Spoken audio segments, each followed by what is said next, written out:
여러분 안녕하십니까? 한국말씀 사관학교입니다.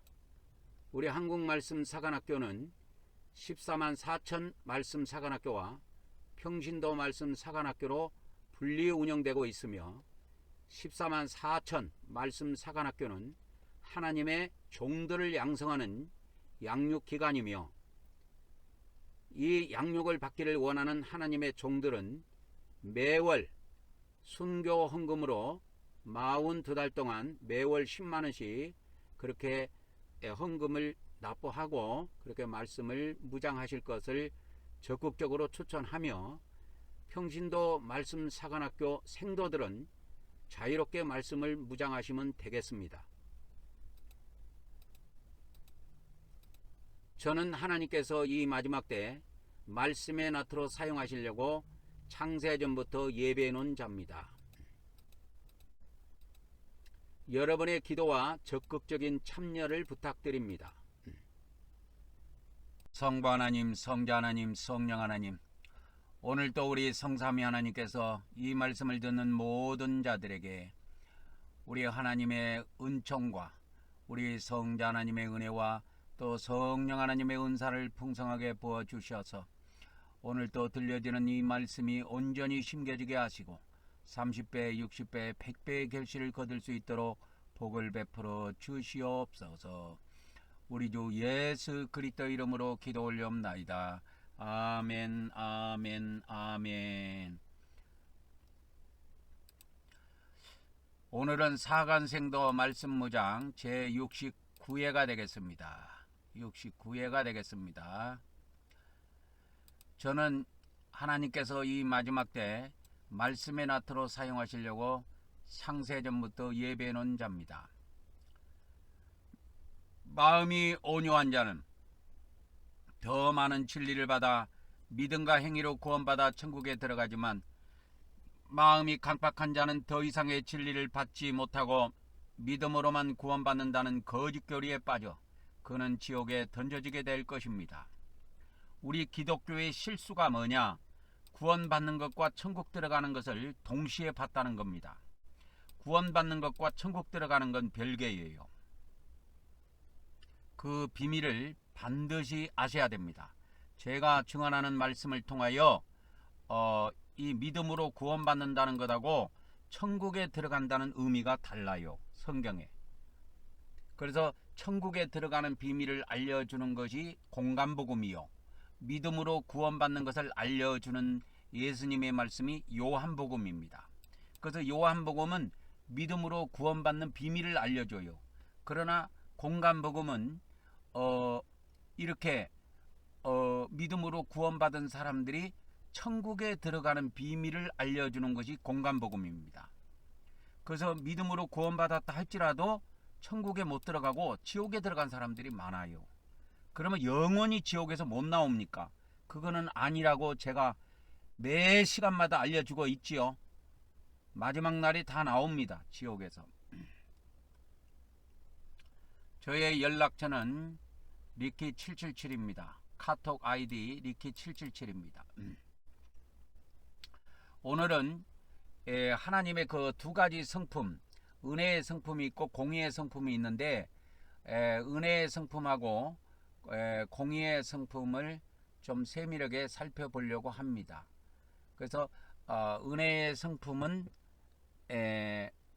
어떤 의미를 가지고 있고 또 하나님께서 그 은혜의 성품을 통해서 우리에게 어떤 것을 은혜로 선물로 주셨는가, 이런 것들을 구체적으로 좀 성경을 통해서 살펴보고 시간이 허락한다면은 하나님의 공의의 성품도 볼 것이고요. 또 공의의 성품에 나타난 두 가지 심판이 있습니다. 이 심판도 세밀하게 살펴볼 것입니다. 이 심판이라고 하는 것은 성경에 많이 등장하는데요. 이 심판이라고 하는 것은 하나님의 공의의 성품에서 나온 거예요. 은혜의 성품에서 나온 게 아닙니다. 그래서 우리 기독교는 이 심판에 대한 비밀을 정확하게 모릅니다. 실제로. 그래서 그 비밀을 오늘 또 좀 시간이 허락되면은 공의의 성품까지 나아가고 시간이 허락이 안 되면 은혜의 성품을 하고 다음 시간에 이어서 공의의 성품에 대해서 세밀하게 살펴보려고 합니다. 우리 기독교의 성경에 나타난 이 구원론이 이렇습니다. 그러니까 성경에는 예수님의 말씀이 요한복음과 공간복음으로 따로 기록이 되어 있습니다. 그래서 우리 기독교 개신교의 구원론은 요한복음에 있는 말씀을 중심으로 해서 만들어진 겁니다. 그래서 믿음으로 구원받는다, 은혜로 구원받는다, 그렇게 개신교의 구원론은 축이 되어 있는데, 이 공간복음은 뭘 다루고 있느냐? 천국에 들어가는 걸 다루고 있어요. 하나님의 나라, 천국에 들어가는 비밀을 이 공간복음에서 다뤄주고 있습니다. 그러니까 우리 개신교가 구원론이 잘못된 것이 뭐가 잘못됐냐면, 믿음으로 구원받은 사람이 사후에 천국에 들어간다고 연결을 지은 것부터가 잘못된 거예요. 그러나 예수님의 말씀은 믿음으로 구원받은 것하고 천국에 들어가는 것을 별개로 가르쳐 주셨어요. 믿음으로 구원받는 것하고 천국에 들어가는 것을 따로 구분해서 알려주셨다니까요. 그래서 천국에 들어가는 비밀, 그 다음에 마태복음은 천국에 들어가는 비밀, 마가복음, 누가복음은 천국이란 용어 대신에 하나님의 나라, 하나님의 왕국이라는 용어를 쓰는데, 내나 하늘에 있는 천국을 이야기합니다. 그 천국에 들어가는 비밀을 알려주는 것이 공간복음이에요. 근데 우리 기독교는 이 공간복음에 있는 내용을 싹둑 잘라버리고 완전히 개무시했습니다. 완전히 무시하고 은혜로 구원받은 사람, 믿음으로 구원받은 사람은 천국에 들어간다, 이렇게 이야기합니다. 그래서 제가 시간이 오늘 될지 안 될지는 모르겠는데, 우리 기독교에서 가지고 있는 그리스도 심판대에 대해서 제가 증언하는 것하고 완전 달라요. 우리 기독교에서 가르쳐주고 있는 거는. 그것도 오늘 시간이 되면 그것도 공개해 드리고, 시간이 안 되면 다음 시간에 이어서 그렇게 하도록 하겠습니다. 그래서 우리 기독교가 정신을 차려야 될 것이 뭐냐? 믿음으로 구원받는다, 은혜로 구원받는다, 좋습니다. 그거 성경에 다 있어요. 요한복음에도 있고 바울서신에도 있고 다 있습니다. 그런데 하나님께서 이 땅에 자기 아들 예수 그리스도를 이 땅에 보내셔가지고 말씀을 전하셨을 때 요한복음만 전하도록 하지 아니했고, 요한복음 외에 이 공간복음이라고 하는 마태복음, 마가복음, 누가복음도 있다라는 사실을 우리 기독교는 반드시 기억해야 됩니다. 우리 기독교 구원론에는 이 공간복음이 구원론에 들어가 있지 않아요. 그래서 이 혼의 구원이나 뭐 공의의 구원, 뭐 이 행위의 구원, 이런 모릅니다. 우리가 심판받는다, 이런 것도 잘 몰라요. 그래서 예전에 제가 이야기했지만, 예전에 제가 조영기 목사 요한계시록에 보면은 청년 때 기록해 놓은 것을 예전에도 제가 한번 공개해 드렸는데, 거기에 보면 예수님이 교회를 위해서 심판을 받았다, 십자가에서. 그러니까 교회는 2번 심판 없다. 그러니까 지옥도 없는 거예요. 그런 성경이 어디가 있습니까? 그러면 예수님이 공간복음에 11번의 지옥을 말씀하시는데, 그러면 이 지옥이 우리 믿는 사람하고 하등의 관계가 없고 불신자에게만 관계가 있다고 기독교가 그렇게 한 것이 오판이라 이 말이요. 오류입니다. 성경에 대한 오해고, 그건 하나님의 성경도 오해했고, 하나님의 능력도 오해했고, 하나님의 공의에 대해서 오해한 겁니다. 하나님의 은혜와 하나님의 공의에 대해서 철저히 오해한 거예요. 이렇게 누가 만들었을까요? 나는 사탄이 방해했다고 봅니다. 성경은 엄연히 기록을 남기고 있는데, 이 기록을 가지고 있는데, 성경은 신약 성경이 아무리 구약 성경의 3분의 1밖에 안 된다 할지라도, 양이 적다 할지라도 예수님의 말씀은 3대1로 구분되어 있어요. 요한복음이 21장, 공간복음은 마태복음 28장, 마가복음 16장, 누가복음 24장 해가지고 3대1의 비율로 구성이 되어 있어요. 이 공간복음이. 공간복음과 요한복음의 비율이 3대1입니다. 근데 이 요한복음보다 3배나 많은 이 공간복음을 우리 기독교에서는 구원론에서 제외시켜버린 겁니다. 제외시켜버린 거예요. 그래서 그건 왜 그러느냐, 하나님의 은혜와 하나님의 공의의 성품을 이해를 못해서 그런 것이고, 이해했다 할지라도 사단이 방해해가지고 루터가 종교개혁할 때 오직 은혜로 구원받는다, 열받아가지고 그냥 뭐 천국에서 뛰쳐나와가지고 오직 은혜로 구원받는다고 으쌰으쌰 하다가 그냥 그 길로 그냥 낭떠러지기로 간 겁니다.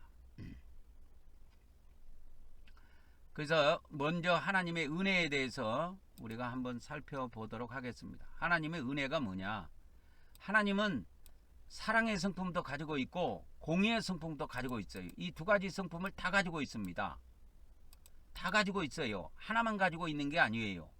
그래서 하나님의 이 은혜의 성품과 공의의 성품, 이 공의의 성품은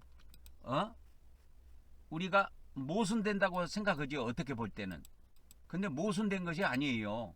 모순된 것이 아니고 하나님은 하나님 자신 안에 이 두 가지가 다 동시에 존재한 거예요. 그래서 하나님은 그러면 은혜의 성품도 가지고 있고 공의의 성품도 가지고 있으니까 하나님은 혼란 속에 사시느냐? 아닙니다. 하나님은 완전한 조화를 가지고 사십니다. 그분에게는 이 은혜의 성품과 공의의 성품이 완전히 조화를 이루어서 그분은 이 우주 만물을 통치해 나가십니다. 그래서 그 예전에 마르키온 같은 인간들은 하나님의 그 공의의 성품을 가지고 있는 구약의 그 하나님을 악한 신으로 몰아붙여 버렸고, 신약에 나타난 은혜의 성품을 보여줬던 신약의 하나님은 사랑의 하나님이다, 은혜의 하나님이다, 선한 하나님이다, 이렇게 봤던 겁니다. 그것이 패착이에요. 패착입니다. 하나님은 성품을 두 가지로 가지고 있다고 해서 아버지 하나님이 두 분이 아니에요. 아버지 하나님은 한 분이에요. 구약의 하나님이 따로 있고 신약의 하나님이 따로 있는 게 아니에요. 다 같은 하나님입니다. 그래서 우리가 하나님의 그 은혜가 뭐냐? 은혜라고 하는 것을 이렇게 정의를 내려보자면, 하나님께서 우리의 죄와 불완전함에도 불구하고 하나님께서 우리에게 무조건적으로 베푸는 사랑이 있어요. 무조건적으로 베푸는 사랑과 그분이 주시는 선물이 있습니다. 선물. 이걸 제가 아버지가 주시는 거는 은총이라 그랬고, 아들이 주시는 거는 은혜라 그랬고, 성령이 주시는 거는 은사라고 이렇게 제가 표현을 했습니다. 그래서 성부 하나님의 그 선물은 은총으로 제가 이야기했지요. 은총으로 이야기했고, 그 다음에 성자 하나님이 주시는 건 은혜다. 그 다음에 성령 하나님이 주시는 것은 은사다. 이렇게 용어 정리를 했습니다. 왜 그러냐면 하나님은 세 분이시기 때문에 각각 주시는 선물도 이렇게 구분을 한 것입니다. 제가. 그래서 이 하나님의 은혜는 우리 인간이 죄고 선악과를 먹어갖고 우리 인간의 몸속에 죄성이 들어있고, 우리 인간이 그 죄성에 의해서 죄를 범죄해서 타락했다 할지라도, 그래서 우리 인간은 죄인이고 불완전한 그러한 존재들이지만, 하나님께서는 우리 인간을 만들 때 하나님의 자녀로 만들고자 하셨다 이 말이요. 천사는 하나님이 영원히 종으로 부리지만은 하나님께서는 우리 사람을 만들 때 영원히 종으로 쓰려고 만드신 것이 아니고 하나님의 가족으로, 하나님의 영원한 자녀로 그렇게 만드시려고 작정하시고 우주 만물을 창조하신 것입니다. 그래서 하나님께서는 무조건적으로 베푸시는 사랑과 그분의 선물이 있다라는 것을 우리가 이해를 하셔야 됩니다. 그래서 이 은혜의 특징은 뭐냐? 은혜의 특징은 어떤 행위나 조건하고 상관이 없어요. 이 은혜의 선물은, 예? 하나님의 그 은혜의 선물, 은총의 선물, 은사의 선물은 어떤 행위나 조건 없이 주어진다 이 말이에요. 우리 인간에게 풍성하게 주어집니다. 그래서 우리가 믿음만 있다면 우리의 필요를 채우고도 남을 만큼 풍성해요. 하나님께서는 모자라서 못 주시는 법이 없어요. 우리가 믿음이 없어서 못 받는 것이지, 믿음이 없어서 못 받는 것이지, 하나님께서는 그분이 가지고 있는 수많은 그 은총을, 수많은 선물을 우리에게 주실 수도 있지만, 하나님께서는 각자 쓰시고자 하는 그 목적대로 우리에게 이와 같이 선물을 우리 행위와 어떤 조건에 따라서 주시는 것이 아니고 무조건적으로 주시는 것입니다. 저도 하나님께서 이 마지막 때 말씀의 낫도록 쓰시려고 창세전에 예비해 놨기 때문에 여러분에게 이와 같이 말씀을 전할 수 있는 겁니다. 이것이 제가 태어나서 어떤 행위에 의해서나 내가 공부를 잘해서나 어떤 이런 조건에 의해서 결정된 것이 아니에요. 창세전에 다 결정된 거예요, 이게. 그래서 우리 인간이 선악과를 먹어가지고 죄로 인해 우리가 상처받고 이미 다 파괴가 돼버렸는데, 하나님께서는 우리를 회복시킬 수 있는 능력이 있다 이 말이에요. 그 능력을 하나님께서는 가지고 계신 거예요. 그렇기 때문에 인류 역사를 이렇게 이끌어 오신 겁니다. 선악나무, 지식나무라, 선과 악의 지식나무, 그것도 하나님이 에덴 동산에 만드신 것도 하나님이 의도가 있기 때문에 만드신 거예요. 그거는 괜히 만들었겠습니까? 그거를 따먹도록 하나님께서 만들어 놓으셨으니까, 의도가, 하나님께서 의도하신 바가 있기 때문에 선악나무도 만들어 놓으신 거예요, 에덴 동산에다가. 그분이 그것이 아무런 의도가 없었다면 그걸 왜 만들어서 거기다 놓습니까? 뻔히 사람들이 따먹을 걸 아는데. 이미 이 모든 것은 하나님이 계획 안에 들어있는 것입니다. 계획 안에 들어있는 거예요.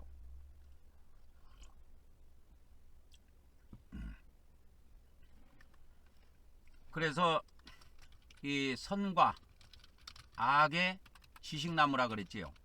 선과 악의 지식나무도 하나님께서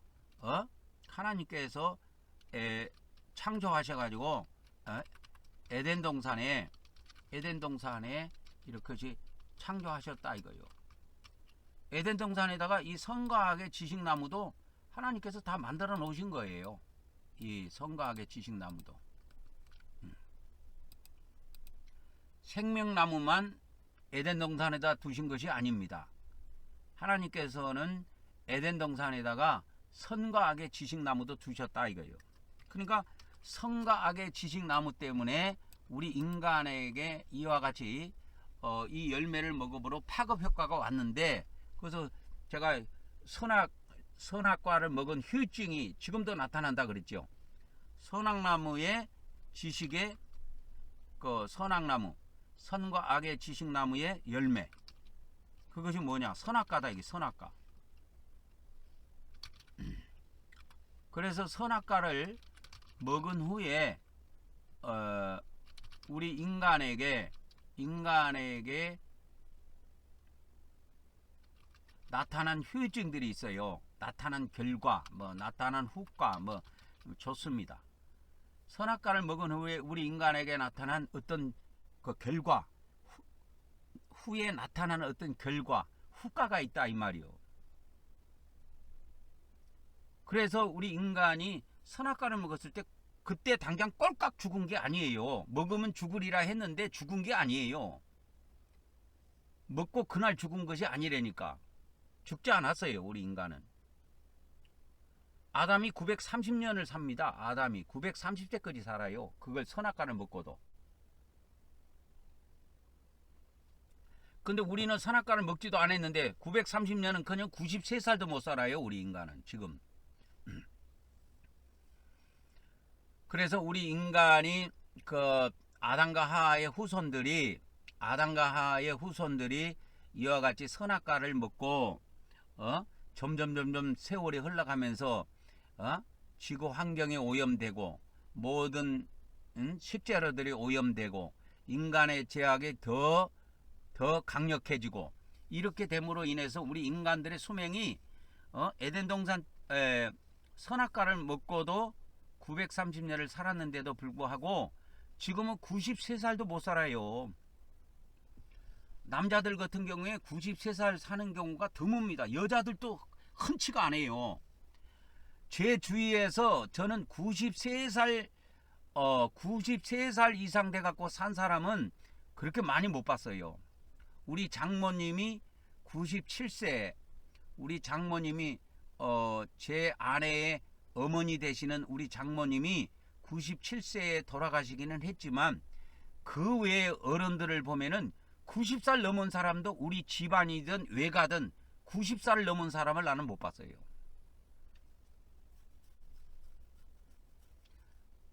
그러니까 우리 인간들이 이 아담과 하와가 선과 악의 지식나무의 열매, 즉 선악과를 먹은 후에 우리 인간들에게 그 후과가 나타나는데 그걸 제가 이제 후유증이다, 선악과의 후유증이다 이렇게 표현을 합니다.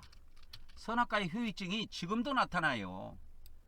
지금 인간들의 범죄가 완악하게 나타나는 것은 이 선악과의 후유증입니다. 그리고 그 후유증과 더불어서 그것을 또 자극하는 그 죄를 자극하는 마귀의 역사도 한몫하고 있다 이렇게 보면 됩니다.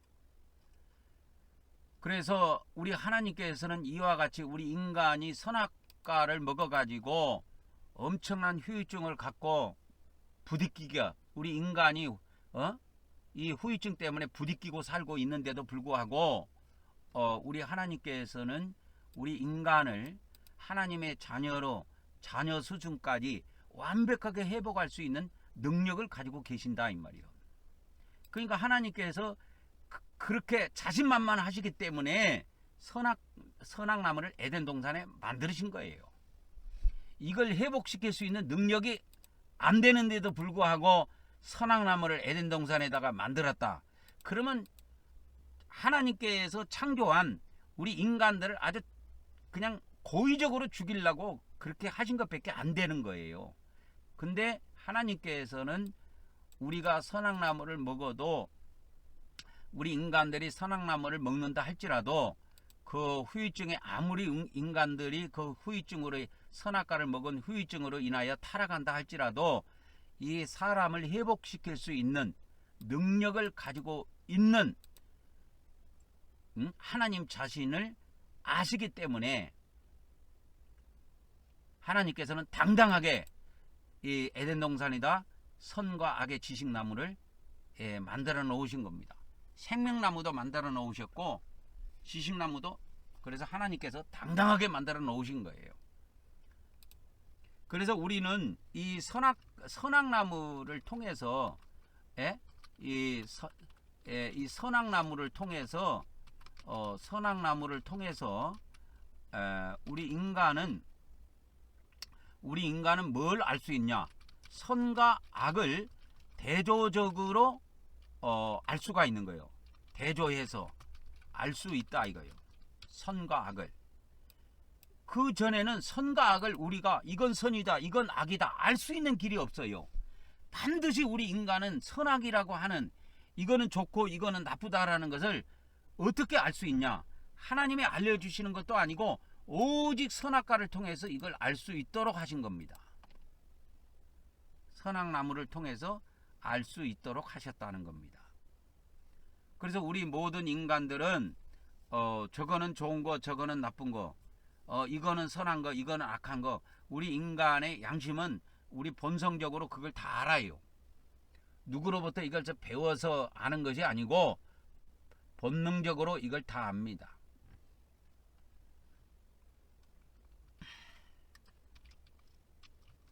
그래서 우리 인간이 이렇게 선과 악을 대조적으로 알므로서 이제 다른 것도 알 수 있는 능력이 있다 이거예요. 대조적으로 알 수 있는 능력이 있습니다. 선과 악을 알므로 대조적으로 알 수 있는 능력이 있는 겁니다. 우리 인간이 이 선과 악을 대조적으로 알아서 이거 알을 통해서 이거 선과 악의 싸움이 있는 겁니다. 그래서 인류 역사는 선악의 싸움이라고 보면 돼요. 지금도 우리나라도 이렇게 뭐 두 패로 나눠져 갖고 매일 이렇게 싸우고 하지 않아요. 정치적으로 보면 싸우고 하는데 이것이 우연한 것이 아닙니다.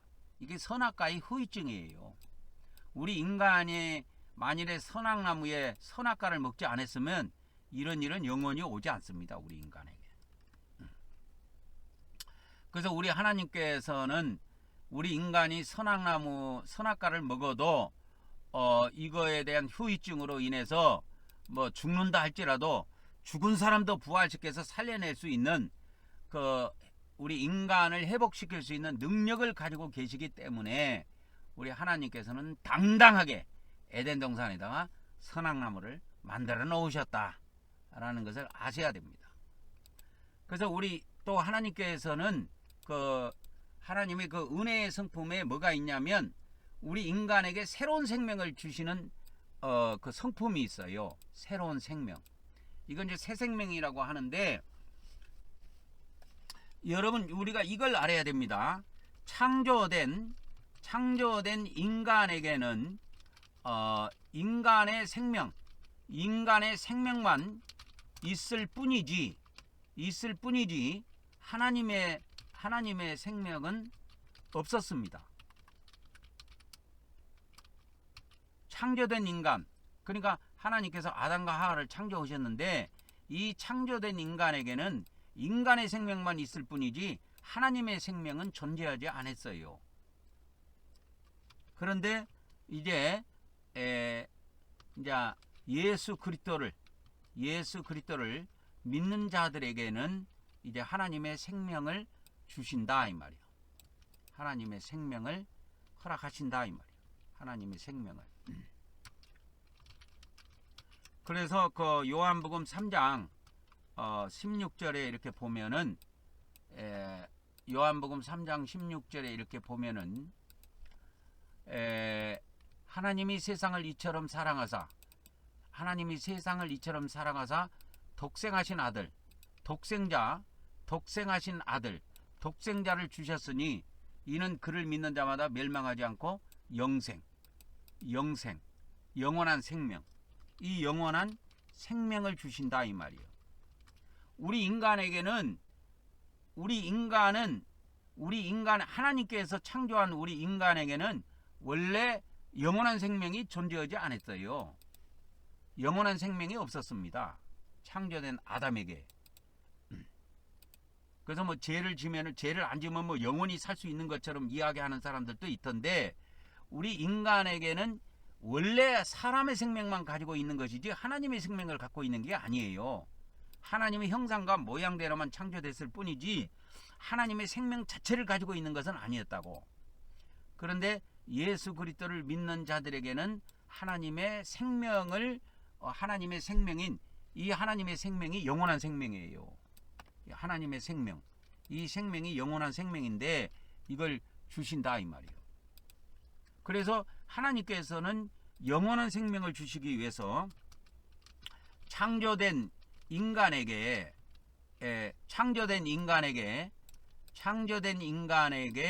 영원한 생명을 주시기 위해서 생명나무도 만들어 놓으셨습니다.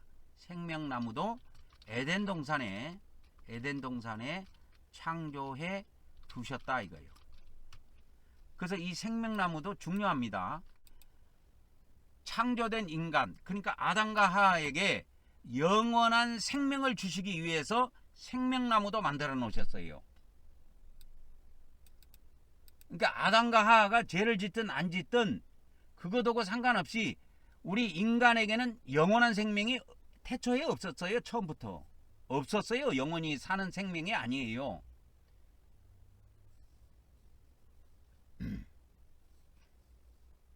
그래서 이 영원한 생명이라고 하는 것을 하나님께서는 주시기 위해서 에덴 동산에 생명나무도 만들어 놓으신 겁니다.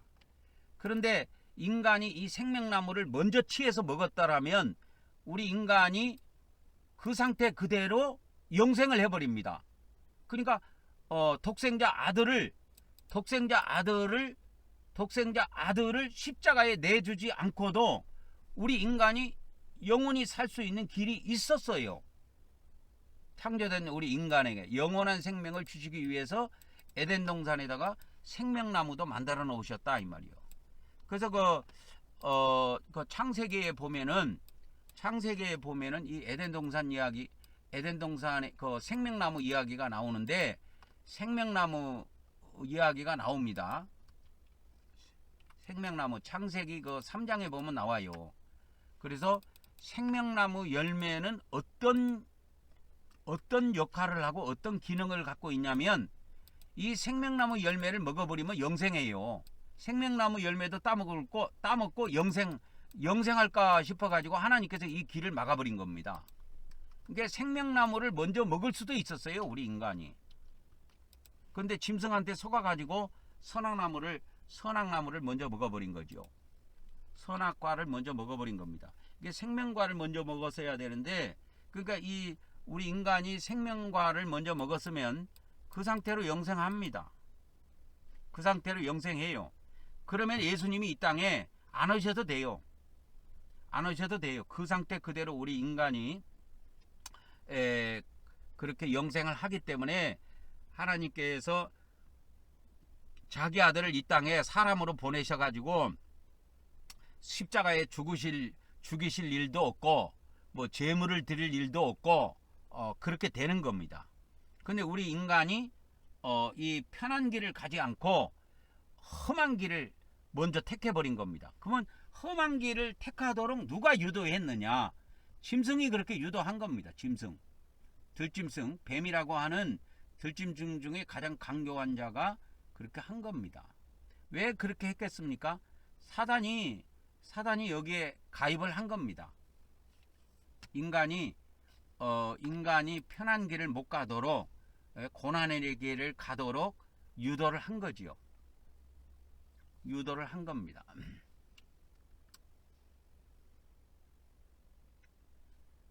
그래서 하나님께서는 영원한 생명을 우리 인간에게 주시기 위해서 생명나무도 에덴 동산에 창조해 두셨습니다. 그러나 우리 인간들이 이 길을 택했습니까? 우리 인간들은 다른 길을 택해버린 겁니다. 영원한 생명나무를 먹어 영원한 생명을 우리가 가질 수도 있었지만 창조된 인간이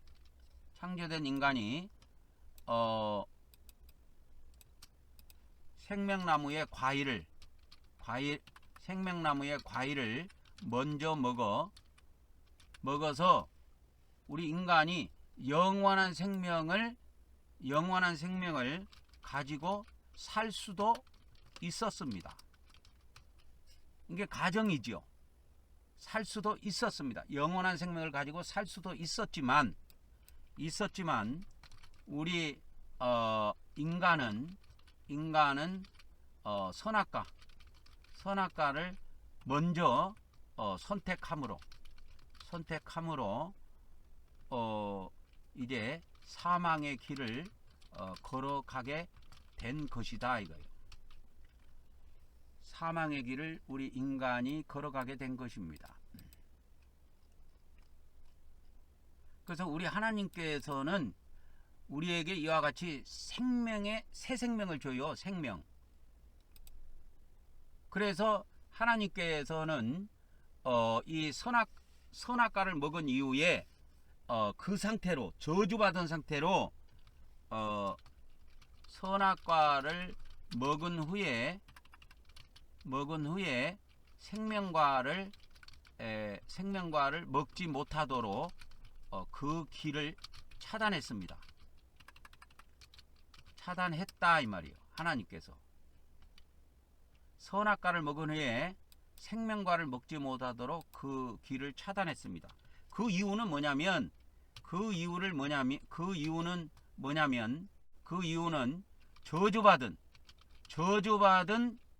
저주받은 상태에서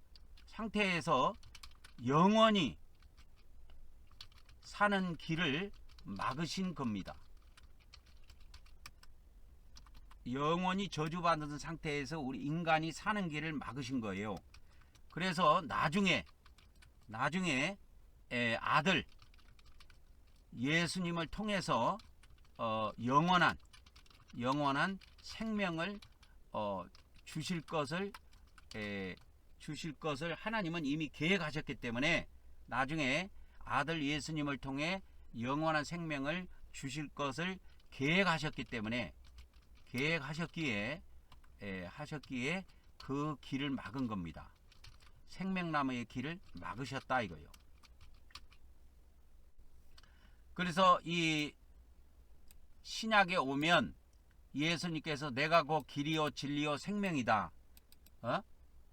내가 길이요 진리요 생명이다 그랬죠. 그러니까 예수님 자신이 생명이에요.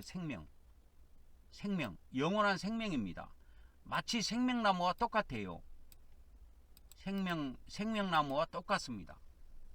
그래서 하늘에서 내려온 생명의 떡이라, 생명의 과일이라, 그렇게 우리가 생명의 떡 대신에 생명의 과일이다.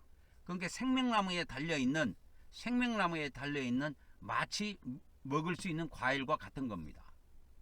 그래서 예수님께서 요한복음 6장에 내 살을 먹고 내 피를 마신 자는 영원한 생명, 영생을 가지고 있다 이렇게 말씀한 겁니다. 그래서 하나님께서 이렇게 우리 인간이 선악과를 먹은 후에 이 생명과를 먹지 못하도록 차단한 이유는 여기에 있는 것입니다. 차단한 이유가 저주받은 상태에서 영원히 살면은 불신자들이 저주받은 상태로 부활을 해가지고 영원히 불못에서 사는 것하고 똑같아요. 그것이. 그래서 하나님은 그걸 막으신 겁니다. 그래서 우리 하나님께서는 하나님의 그 은혜를 통해서 우리에게 새 생명을 주신다. 그래서 이 새 생명, 영원한 생명, 하나님께서 은혜를 통해 우리 믿는 자들에게 뭘 주시냐? 믿는 자들에게 새 생명을 주신다 이거예요. 이 새 생명이 뭐냐? 바로 하나님의 생명입니다. 하나님의 생명이며 또 영원한 생명이에요. 그래서 하나님의 생명은 영원한 생명입니다. 그래서 이 영원한 생명을 줄여서 영생 그렇게 부르는 겁니다. 이것을 기록하고 있는 것이 요한복음이에요. 그래서 이 요한복음은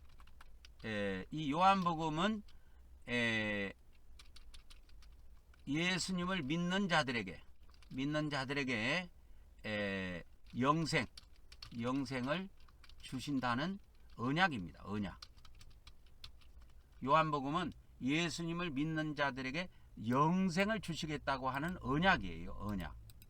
요한복음은 바로 영생을 주신다는 언약입니다. 영생.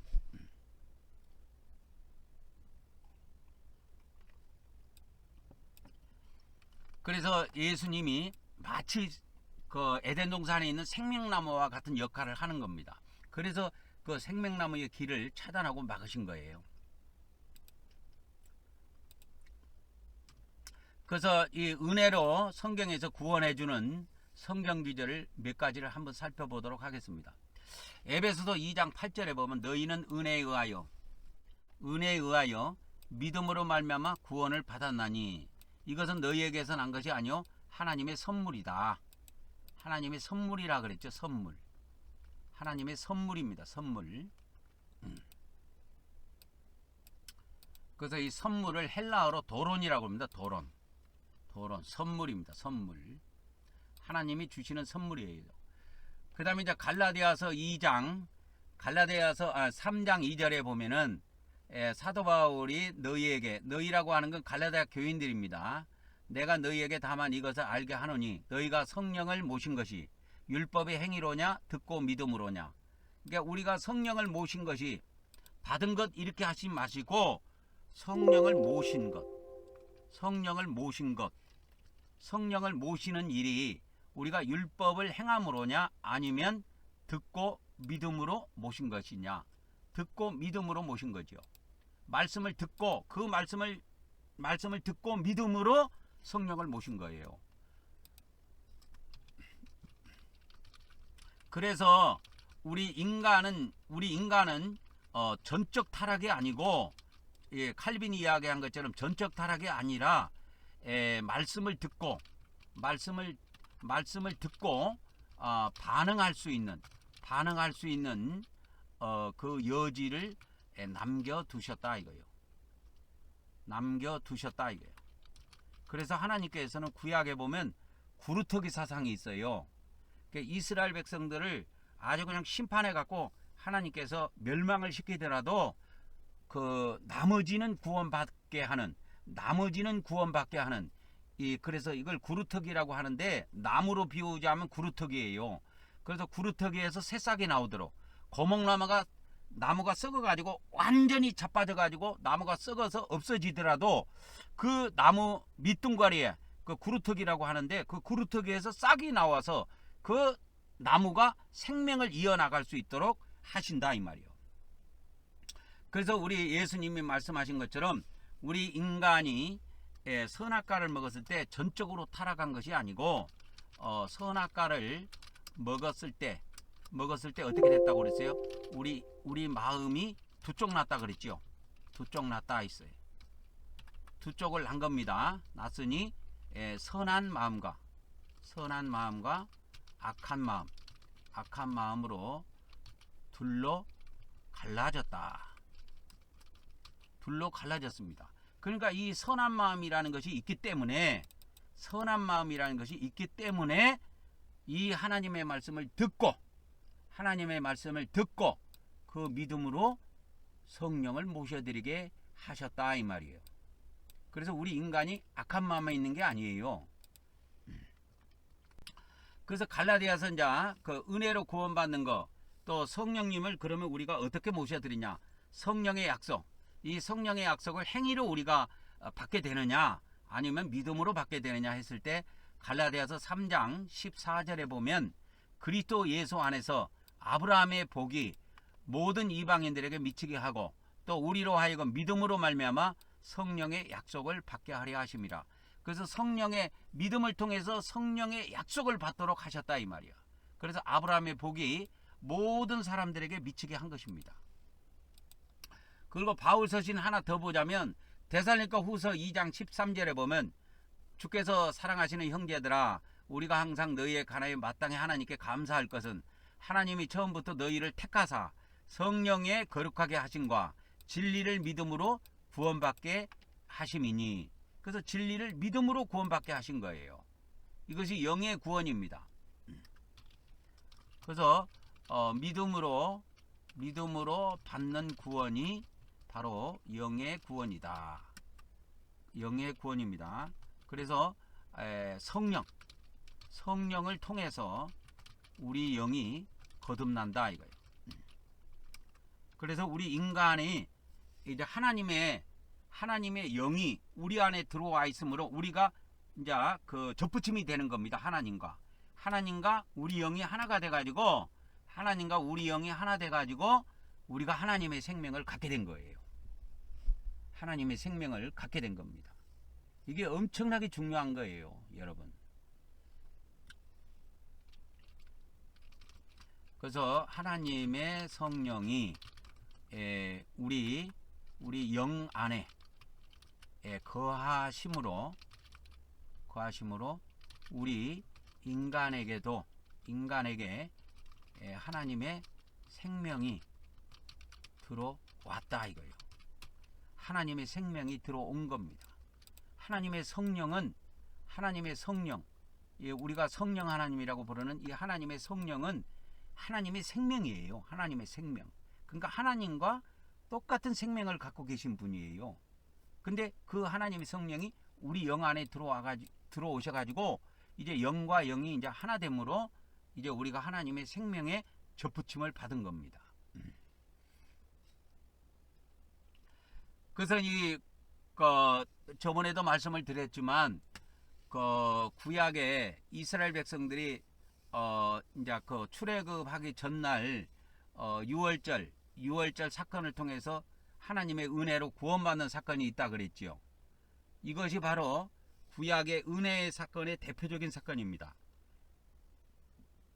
하나님께서 이스라엘 백성들, 아브라함과 이삭과 야곱의 그 후손들, 그들을 하나님께서 은혜로 값없이 구원시켜 주는 거예요.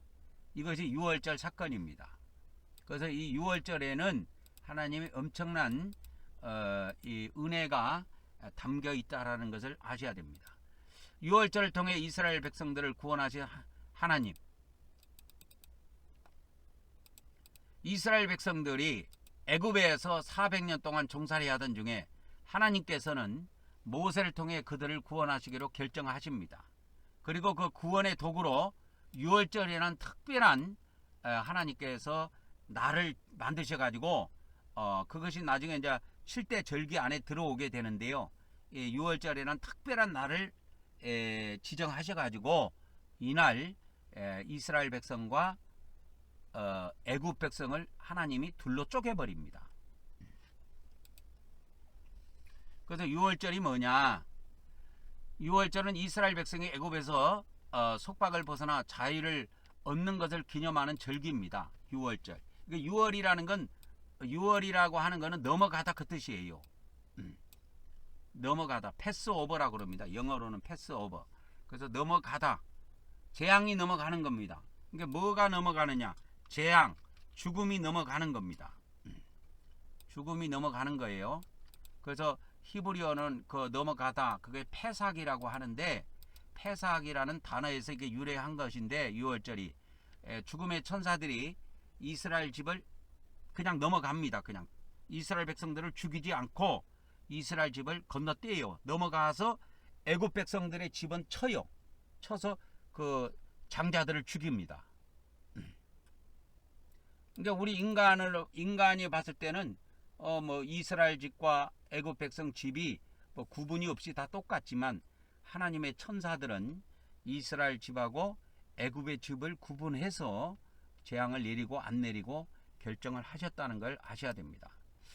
그래서 이 유월절 사건이 일어난 배경에는 하나님께서 아브라함과 이삭과 야곱에게 약속하신 그 언약을 기억하셔가지고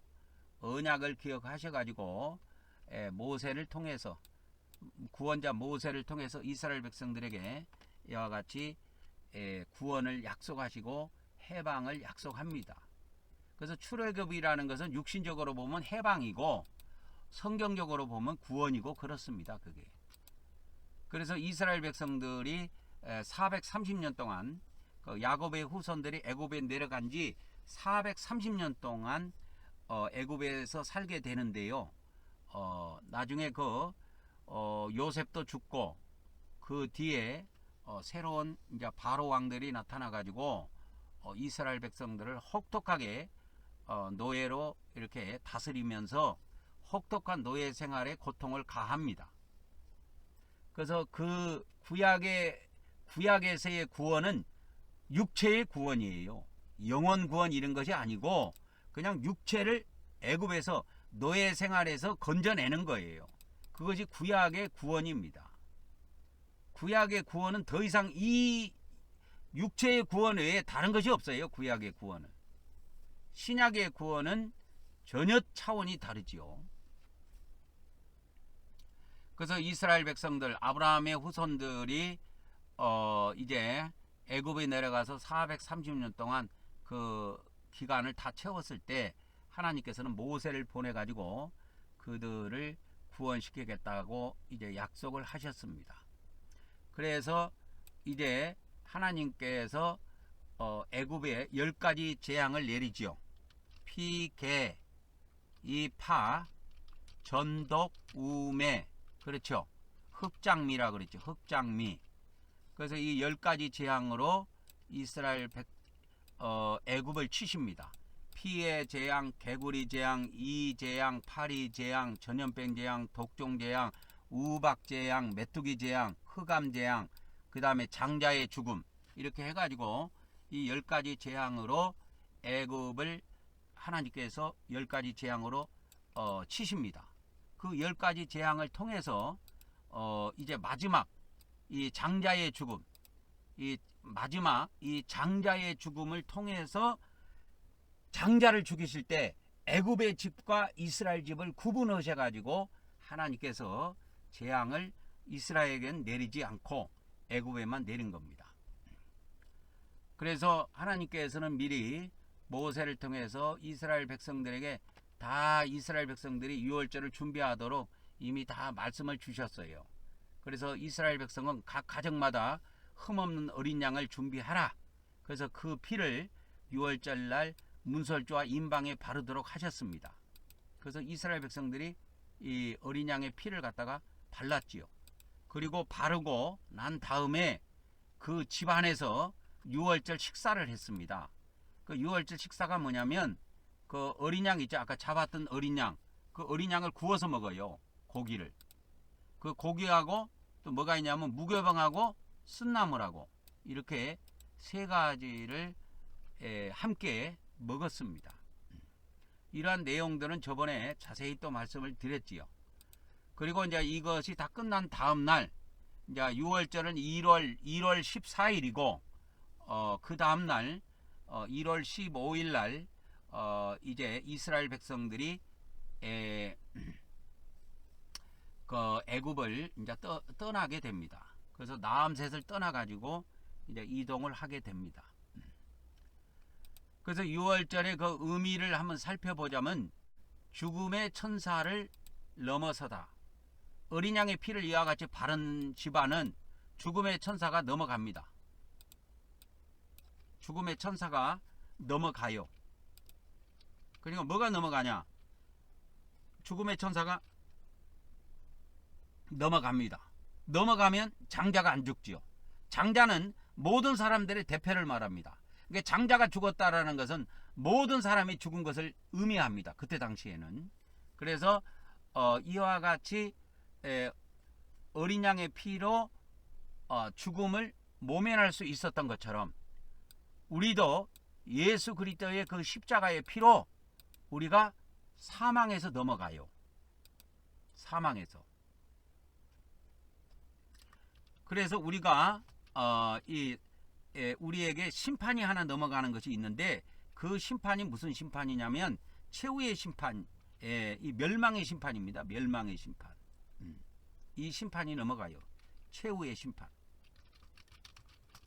최후의 심판이 이제 우리가 이제 백보자 심판이라고 하는데 이 최후의 심판이 우리 믿는 자들에게는 없습니다. 없습니다. 이 심판이 넘어간 거예요. 이 최후의 심판은 불못에 들어가는 영원한 형벌을 내리는 심판입니다. 이 최후의 심판은. 근데 우리가 불못에 들어가는 일은 없다 이 말이요. 그래서 예수님을 믿음으로 심판이 지나가는 것이 있습니다. 우리가 예수님을 믿음으로 넘어가는 심판, 지나가는 심판이라고 그랬대요. 지나가는 심판이 있으니 그것이 뭐냐? 그 심판이 바로 이 백보자 심판이라고 하는 최후의 심판이다 이 말이요. 이 심판이 넘어갑니다. 이 심판은 요한계시록 20장 11절에 11절에서 15절을 보면은 이 심판을 받고 생명책에 기록되지 못한 자는 전부 다 불못에 던져집니다. 그래서 하나님께서 구약의 유월절을 통해서 이스라엘 백성들을 은혜로 구원시켜 주는데 그 유월절의 의미는 죽음의 재앙이 넘어갔다. 죽음의 재앙이 넘어갔다. 이게 첫 번째 의미고, 두 번째는 뭐냐면 이 유월절을 통해서 새로운 시작이 되는 거예요. 새로운 삶이 시작이 되는 거예요. 그래서 이 유월절을 통해서 이제 광야로 나갈 수 있는 길이 열린 겁니다. 그래서 우리도 예수님을 믿음으로 고린도후서에서 말씀한 우리가 이제 새로운 피조물이 되는 것이고 새로운 삶이 시작이 되는 겁니다. 그래서 이스라엘 백성들은 이 유월절을 매년 기념해서 지킵니다. 그래서 1년에 한 번씩 이 유월절을 매년 지켜요. 유월절이 그거 1월 14일인데 양력으로 따지면 한 3개월을 더해야 돼요. 3개월을 더하면 약 4월 14일 정도 됩니다. 그러니까 보통 이제 부활절 전에 3일 전에 있잖아요. 그러니까 부활절 부활하신 날 3일 전이니까 보통 4월 달에 있다고 보면 됩니다. 이 유월절이.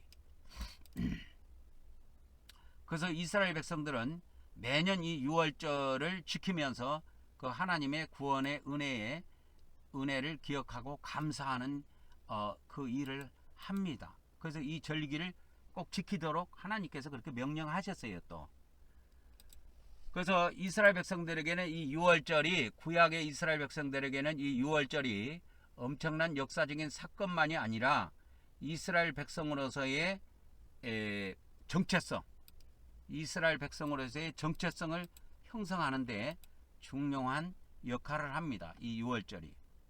그래서 오늘날에도 이 유대인들은, 오늘날 유대인들도 유대교인들 있잖아요.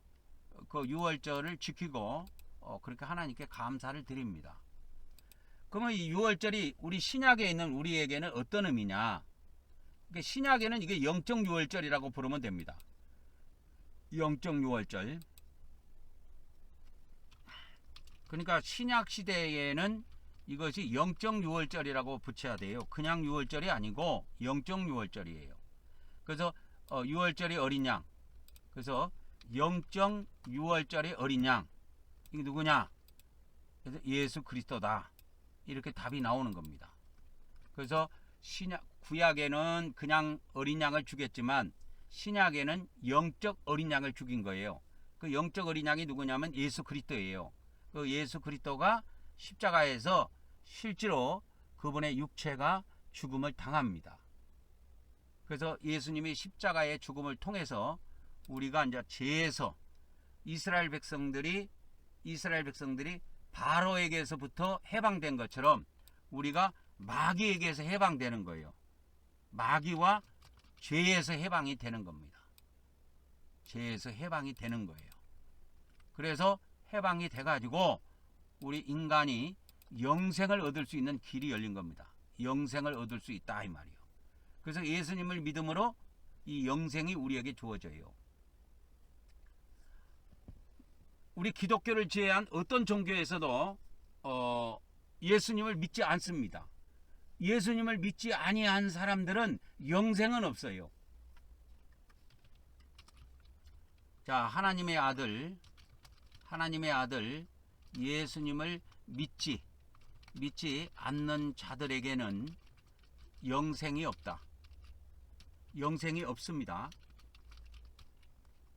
영생이 없어요. 반드시 하나님의 아들을 믿는 자들에게만 영생이 있습니다.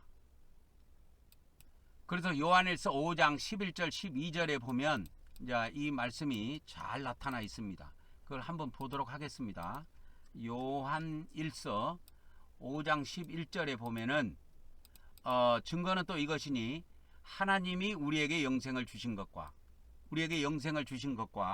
또 이 생명이 그의 아들 안에 있는 그것이다 이 말이에요. 그러니까 아들 안에서만 영생을 허락하세요. 아들 안에 이 영생이 있기 때문에. 그 다음에 요한일서 5장 12절 그 다음 절입니다. 그래서 아들이 있는 자에게는 생명이 있고 아들이 없는 자에게는 생명이 없다. 이게 이제 무슨 말이냐면 아들을 모신 자 이 말이요. 아들을 모시는 자는 생명이 있고, 이 생명이라는 건 영원한 생명입니다. 하나님 생명을 말해요. 그래서 이 아들을 어떻게 우리가 모시냐면 성령으로 모십니다. 우리가 성령을 모신 자는 그래서 생명이 있는 거예요. 이 생명이라는 건 사람의 생명이 아니고 하나님의 생명을 말하는 거예요. 제가 말씀해 드렸던 하나님의 생명을 이야기합니다. 그래서 아들을 모신 자는 생명이 있고, 에? 아들을 모신 자는 하나님의 생명이 있고, 아들을 모시지 않는 자는 하나님의 생명이 없어요.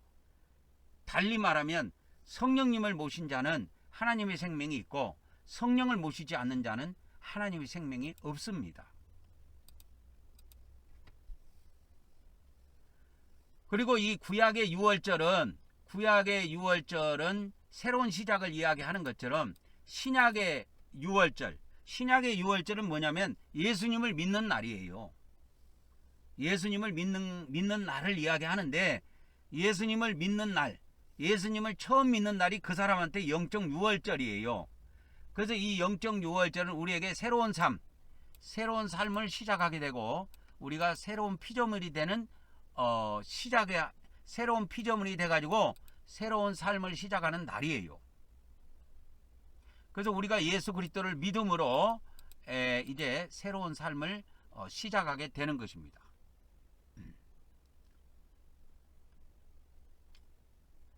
그래서 이 영적 유월절은 또 이스라엘 백성도 마찬가지지만 우리도 이 영적 유월절을 통해서 우리가 이제 하나님과의 특별한 관계가 형성이 됩니다. 그러니까 그 이전에는 하나님과 아무런 관계가 없었어요, 우리가. 근데 이제 하나님과 영적 유월절을 통해서 우리가 영적 유월절을 통해서 하나님과의 특별한 관계가 형성되었으니 이제 우리가 뭐가 된다? 하나님의 백성이요, 하나님의 자녀이다. 이렇게. 자녀라고 하는 거는 생명을 갖고 있다라는 말이에요. 자녀라고 하는 거는 우리가 하나님의 자녀라는 말은, 자, 우리가 하나님의 자녀라는 의미는 뭐냐면, 우리가 뭘 가지고 있다? 하나님의 생명을 가지고 있다 이거야. 가지고 있다라는 겁니다. 그리고 우리가 하나님의 백성이라는 의미는 우리가 하나님의 생명을 갖고 있는 것이 아니고 하나님의 율법을 가지고 있다라는 의미예요. 하나님의 율법. 그러니까 백성은 그 나라 대통령이, 그 나라 왕이 백성을 법으로 통치하는 것처럼 하나님도 하나님의 법으로 하나님의 백성들을 통치합니다. 그래서 우리가 하나님의 자녀라고 하는 의미는 우리가 하나님의 생명을 가지고 있다라는 의미예요. 그리고 또 한편으로 우리는 하나님의 백성인데, 우리가 하나님의 백성이라고 하는 것은 우리가 하나님의 뭘 갖고 있다? 우리가 하나님의 법을 갖고 있다 이거예요.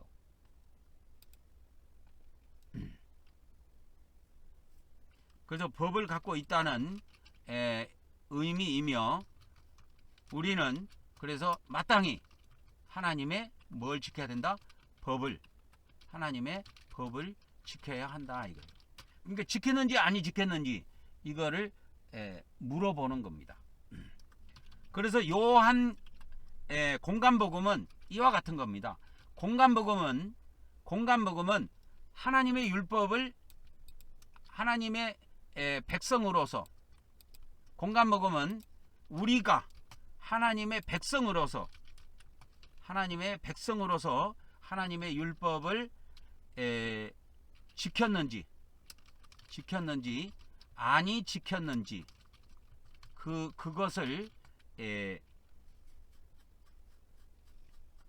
공간복음은 우리가 하나님의 백성으로서 공간복음은 우리가 하나님의 백성으로서 하나님의 율법을 지키도록 요구하는 말씀이다 이거야. 복음이다 이 말입니다. 공간복음은 우리가 하나님의 백성으로서 하나님의 율법을 지키도록 요구하는 복음입니다. 복음, 말씀이다 이 말이야. 근데 요한복음은 달라요. 요한복음은 우리가 하나님의 백성이 아니고 하나님의 자녀. 그래서 영접하는 자, 그 이름을 믿는 자들에게는 하나님의 자녀가 되는 권세를 준다 그랬잖아요. 이 요한복음 1장 12절에 보면 그게 나오는데, 우리가 하나님의 자녀로서 하나님의 생명으로 하나님의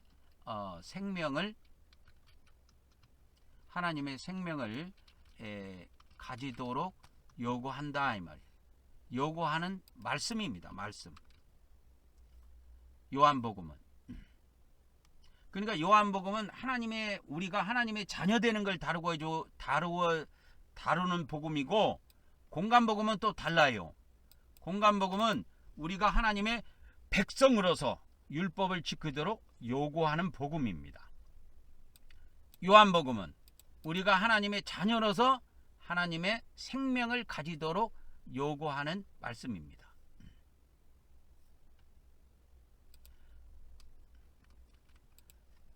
그 다음에 이제 그 하나님의 그 은혜의 성품 중에서 신약에 와서, 아까 지금 유월절은 구약에서 있었던 사건이고, 신약에서 있었던 사건은 예수님의 십자가에 못 박힌 사건입니다. 십자가에 못 박힌 사건이에요. 그래서 십자가에 이 못 박힌 사건이 이제 그것을 통해서 우리가 이제 그 사건을 믿음으로 이제 우리가 예수 그리스도께서 우리를 위해서 구약의 어린 양처럼 피 흘리고 죽으셨는데, 그것을 통해서 우리가 영적 유월절을 지킬 수 있게 된 것입니다. 그래서 예수 그리스도의 십자가의 의미는 우리 기독교 신앙의 중심입니다. 중심. 뿌리이기도 하고 중심이기도 해요. 이것이. 그래서 우리가 이 십자가의 이 역사적인 사건을 그때 하루만 십자적인 역사적인 사건으로 믿어서 되는 것이 아니고, 우리의 전생에 이 매일매일 믿고 실천해야 되는 그런 말씀입니다. 이 십자가의 사건은. 그래서 예수님께서 십자가에 못 박히신 그 이유를 성경을 몇 가지 이렇게 정리해 보면, 우리 로마서 5장부터 보면은 모든 사람이 죄를 지었다. 죄를 통해서 우리 인간에게 사망이 찾아왔다. 그래서 모든 사람이 죽었다 이게 선악과를 먹어갖고. 그래서 다 죽음에 이르게 되고 우리 인간이 다 불못에 들어가게 돼 있었어요. 근데 예수님이 우리의 죄를 대신해서 십자가에서 죽으셨습니다. 우리 죄를 대신해서 십자가에 죽으심으로 우리가 이 죄와 사망에서 해방이 된 겁니다. 그래서 이 사망이 무슨 사망이냐? 여기서의 사망이 있어요. 여기서의 사망은 둘째 사망입니다. 둘째 사망. 둘째 사망에서 우리가 해방된 겁니다. 그래서 영적 우리가 유월절 어린 양을 통해서, 영적 유월절 어린 양을 통해서 둘째 사망이라고 하는 불못에서 해방된 겁니다. 이게 아주 중요합니다. 둘째 사망, 불못에서 해방된 것이 엄청 중요해요. 그래서 그 요한계시록 20장 14절 15절에 보면은, 그래서 요한계시록 20장 14절 15절에 보면 이 사망과 음부도 다 불못에 던져지고 생명책에 기록되지 못한 자는 다 불못에 들어간다는 말씀이 있습니다. 요한계시록 20장 14절에요. 사망과 음부도 불못에 던지니 이게 둘째 사망이라고 나오지요. 그죠? 불못은 둘째 사망이다. 그러면 누구든지 생명책에 기록되지 못한 자는 불못에 던져지더라 이거요. 그래서 우리는 생명책에 다 기록이 되어 있습니다. 생명책에 기록되어 있는 자들은 불못에서 다 해방된 자들이에요. 그래서 생명책에 기록된 자들은 모두 불못에서 해방된 자들이다. 그래서 우리는 이 둘째 사망이라고 하는 불못에는 안 들어가요. 이 불못은 둘째 사망이라는 것을 아셔야 됩니다. 둘째 사망. 그래서 첫째 사망이 있고 둘째 사망이 있어요. 첫째 사망이 있고 둘째 사망이 있다. 그럼 첫째 사망은 뭡니까? 여러분 보통 생각할 때 첫째 사망은 육체의 죽음을 첫째 사망이라고 생각하는데 그것은 성경의 깊이를 몰라서 하는 소리예요. 첫째 사망이 장소라니까. 아니, 이 둘째 사망도 장소를 나타내는 것처럼 첫째 사망도 장소가 있어야 돼요. 둘째 사망이 장소이듯이 첫째 사망도 뭐요? 장소가 있어야 한다 이거예요. 첫째 사망. 우리 인간이 죽고 나면 심판받아서 이 사망의 장소는 반드시 심판을 통해서 들어가게 되는데요. 이 둘째 사망도 심판을 받아서 들어가고 첫째 사망도 심판을 받아서 들어갑니다, 여러분. 그래서 둘째 사망이든 첫째 사망 장소이든 전부 다 심판을 통해서 들어가요. 첫째 사망의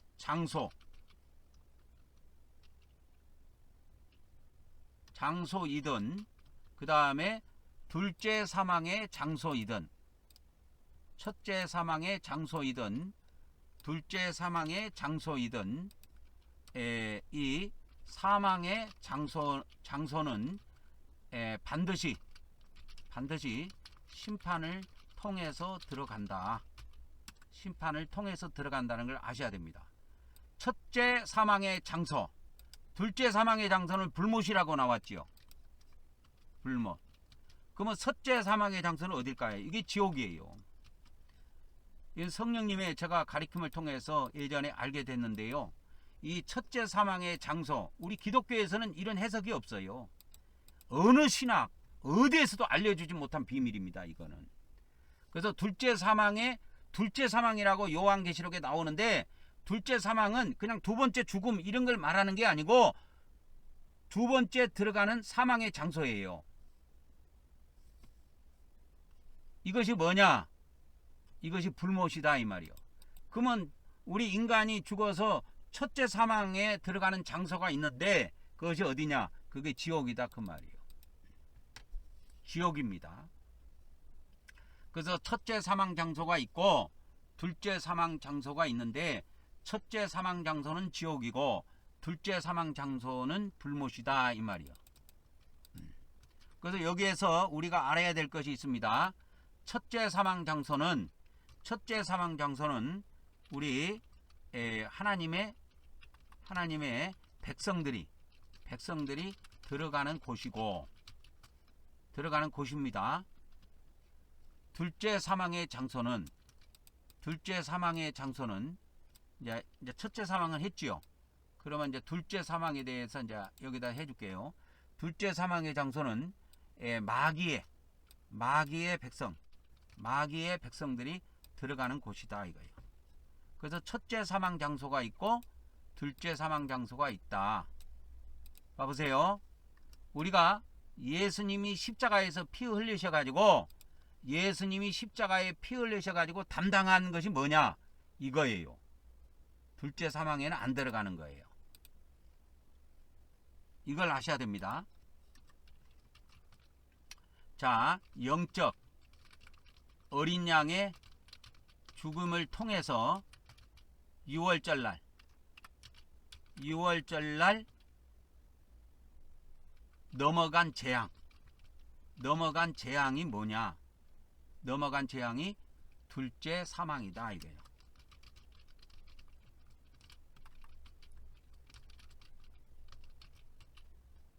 그래서 영적 어린 양 예수님의 죽음을 통해서 우리가 예수님을 믿음으로 우리에게 사망이 넘어갔어요. 이것이 불못입니다. 불못. 보통은 지옥이라고 생각하는데 그건 기독교가 성경을 깊이 있게 몰라서 그래요. 그건 기독교에서 그만큼 실력자가 안 나와서 그런 겁니다. 그건 성령님의 가르침을 온전히 못 받아서 그래요. 그래서 영적 유월절을 통해서 그러니까 이제 관련된 성경 계절 요한복음 5장 24절에 보면은 요한복음입니다. 이제 요한계시록에서 요한복음으로 한번 갑니다. 요한복음에 보면은 요한복음 5장 24절에 보면 이 말씀이 나와요. 그러니까 내가 진실로 너희에게 이르노니 내 말을 듣고 또 나 보내신을 믿는 자는 영생을 가지고 있다. 그죠? 영생을 가지고 있다 이 말이요. 에코라 그랬죠. 가지고 있고 심판에 이르지 않는다. 여기에 심판이 어디냐 이거. 이게 백보자 심판입니다. 심판에 이르지 아니한지 사망에서 생명으로 옮겼다고 이렇게 나와요.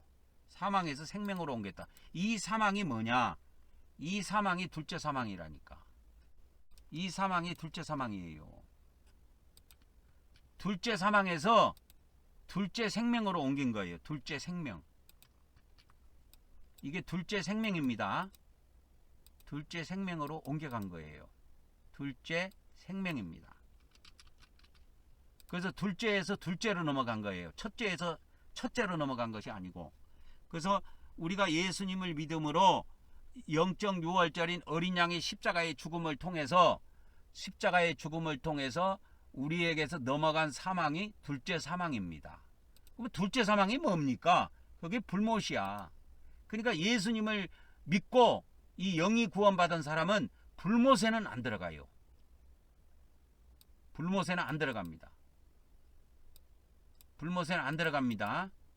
영적 어린 양의 죽음을 통해서 그 죽음을 통해서 6월절 날 죽음이 넘어갔잖아요.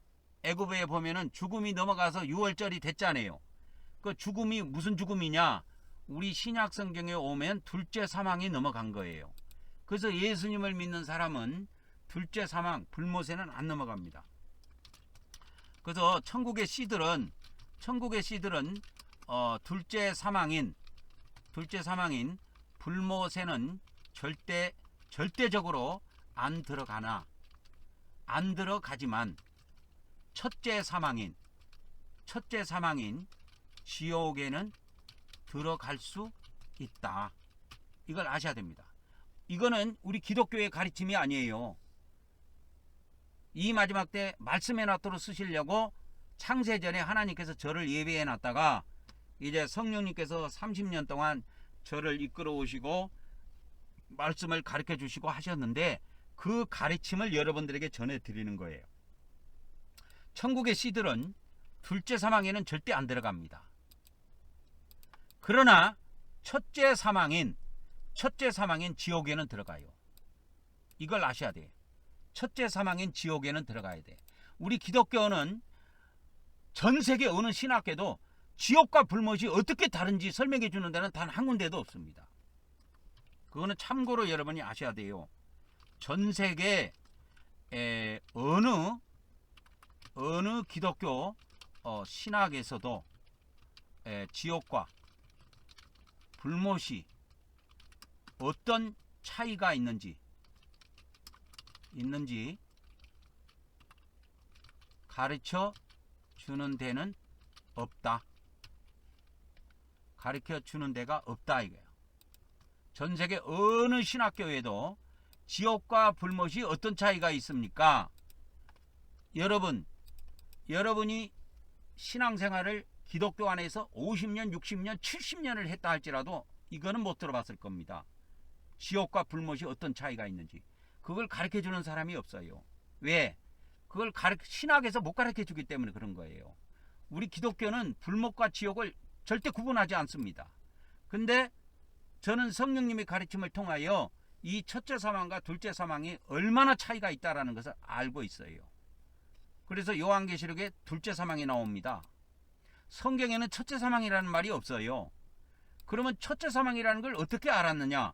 둘째 사망이 있으니까 첫째 사망이 있는 걸 아는 거예요. 그러니까 둘째 사망이 뭐예요? 장소지요. 그러니까 첫째 사망도 장소가 나와야 돼요. 내가 이거를 제 아는 기독교 목사 후배하고 이거를 이야기했는데 첫째 사망이 뭐냐고 물어보니까 육체의 죽음이라고 그러더라고. 육체의 죽음.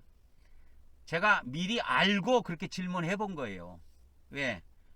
저도 성령님의 가르침을 받기 전에는 그렇게 알고 있었으니까.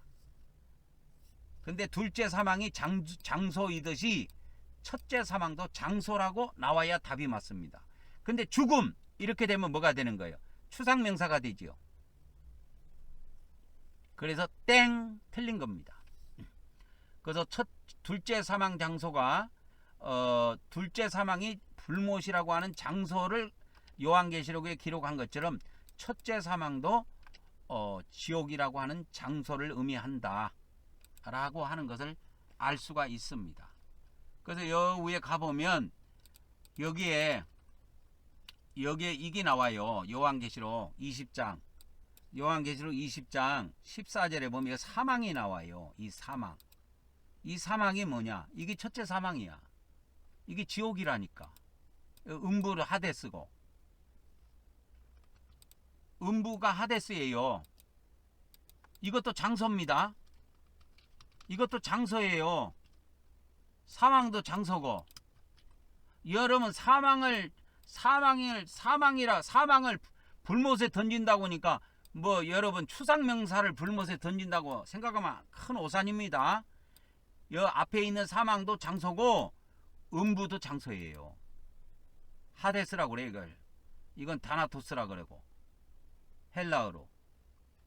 사망을 헬라어로 다나토스라 그러고 음부를 하데스라고 그럽니다. 그래서 이 다나토스든 하데스든 불못이라고 하는 장소에다 던져 넣어요. 그러니까 장소에 던져 넣기 때문에 이것도 장소가 돼야 돼요. 장소가 된다고. 그 장소를 없애요. 그래서 지옥이 없어진다 하니까. 인류 마지막 때, 우주 만물의 마지막 때, 백보자 심판 때 이 불못이 지옥도 없어지고 이 음부 세계, 우주 세계도 없어져요. 그걸 이야기하는 겁니다, 이게. 그래서 여기서 사망과 음부, 여기서 말하는 사망과 음부는 지옥과 우주 세계를 의미한다. 그렇게 해드릴게요. 의미한다. 그래서 그래 최후의 날, 마지막 날이죠. 마지막 날에 최후의 날, 마지막 날에 천지가 없어집니다. 마태복음에 보면, 마가복음에 보면, 누가복음에 보면 천지가 없어진다고 나오지요. 이 사망을 헬라어로 다나토스입니다. 다나토스. 음부를 헬라어로 하데스 그렇게 부릅니다. 그래서 다나토스, 하데스는 장소를 의미한다는 걸 반드시 기억하셔야 됩니다. 이게 추상명사가 아닙니다. 사망, 꽥 하는 이렇게 죽는 걸 의미하는 게 아니에요. 사망이라는 장소, 음부라는 이 장소를 불못에다가 던져 넣어가지고 불못에 던지는 거예요. 그래서 그 장소를 거기다가 넣어가지고 없애는 겁니다. 그래서 천지 최후의 날 마지막 날에 천지가 없어지는 상황을 지금 설명하고 있는 겁니다. 이게. 그래서 이 음부의 세계라고 하는 거는 신약 성경에 나오는 코스모스라고 보면 돼요. 코스모스. 그래서 이제 우리가 이게 십자가에 못 박히신 그거 첫 번째 이유가 우리 죄를 대신해서 십자가에 못 박히셨고, 두 번째는 뭐냐면 하나님과의 우리가 예수님이 십자가에 못 박힘으로 우리가 하나님과의 관계가 이제 단절됐는데 이제 우리 인류의 죄를 위한 제물이 하나님 앞에 드려졌기 때문에 인간과 하나님과의 관계가 이제 회복되기 시작합니다. 그리고 아까도 이야기했지만 예수님께서 이제 죽으시고 부활하심으로 이제 우리 인간에게 하나님께서 새 생명을 이와 같이 주시고 우리에게 새로운 삶, 영원한 삶을 이제 우리에게 약속해 주신 겁니다.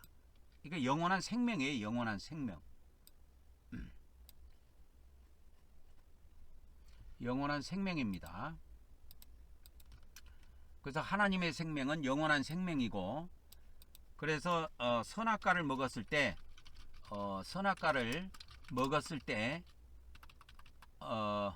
먹은 후에 생명과를 먹지 못하도록 하신 이유는 뭐냐면 생명이신 하나님의 아들 예수님을 통해서 우리에게 영원한 하나님의 생명을 주시려는 뜻이 담겼다 이게요. 선악과를 먹은 후에 이와 같이 우리 인간들이 생명과를 먹지 못하도록 하나님께서 창세기 3장에 보면 그 케루빔들을 천사들을 시켜가지고 그 생명나무에 가는 길을 막아버렸는데, 그 이유는 생명이신 예수님을 통해서 우리에게 하나님의 영원한 생명, 하나님의 영원한 생명을 주시려고 하는 뜻이 있었기 때문에 그렇다 이 말이야. 있기 때문이다. 하나님의 영원한 생명을 주시려는 뜻이 있었기 때문에 그렇게 된 겁니다. 그래서 요한복음은 전체가 뭘 이야기하냐면 아들 예수님을 믿는 자, 아들, 하나님의 아들, 그죠? 하나님의 아들 예수님을 뭐요? 믿는 자들에게 뭘 주신다? 영생을 주신다. 영생을 주신다는 언약이다 이 말이야. 요한복음은. 그래서 요한복음 전체가 독생자 예수를 믿는 자에게 뭘 주신다? 영생을 주신다는 말씀이에요. 영생. 그래서 요한복음에는 이게 영생 또는 이게 생명 이런 말씀들이 많이 나옵니다. 요한복음에 이왕 온 김에 요한복음에 한번 찾아봅시다. 영생, 생명 이런 말씀들이 얼마나 등장하는지 한번 살펴보도록 하겠습니다. 영생 나오죠. 19절이나 나오죠. 요한복음 3장 15절에 그를 믿는 자마다 영생을 얻게 하려 하십니다. 그래서 요한복음을 통해서 영생을 얻게 하시는 겁니다. 요한복음을 통해서 이와 같이 영생을 얻게 하시는 거예요. 영생을 얻다 할 때 얻다가 뭐라 그랬죠? 소유하다 그 뜻이지요. 우리 인간이 영원한 생명을 갖는 거예요. 에코라고 했습니다. 에코 헬라어로 에코라고 그랬어요. 에코가 뭔 뜻이냐면 가지다, 소유하다 그 뜻이에요. 그래서 예수님을 믿는 사람들이 영원한 생명을 그렇게 소유하게 하신다 이 말이에요. 그것이 요한복음에 다 나와요. 요한복음 3장 16절도 뭐 잘 알죠.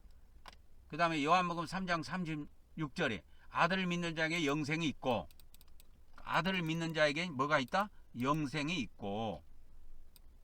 요한복음 3장 36절 아들을 믿는 자에게 뭐가 있다? 영생이 있다 이게요. 그러나 아들에게 순종하지 않는 자는 영생을 보지 못하고 도리어 하나님의 진노가 그에 머물러 있다. 여기서 말하는 하나님의 진노가 뭐냐? 여기서의 하나님의 진노, 진노는 곧 불못입니다. 지옥이 아니에요. 불못이에요. 지옥이 아니고 불못입니다. 그래서 아들을 믿지 않는 자들에게는 영생이 없어요. 그래서 기독교를 제외한 모든 종교는 영생이 없습니다. 영원한 생명이 없어요. 그들에게 하나님의 생명이 없어요. 그래서 그들이 모두 마지막 날 불못에 던져진다 이거예요. 불못에 던져지는 겁니다. 마지막 날에. 그들이 마지막 날에. 그러니까 언제 던져지냐면 마지막 날에 던져져요. 물론 조금 먼저 불못에 들어간 자들이 있어요. 그러니까 신약 시대 마지막 때, 교회 시대 마지막 때에 염소들이 먼저 불못에 들어갑니다.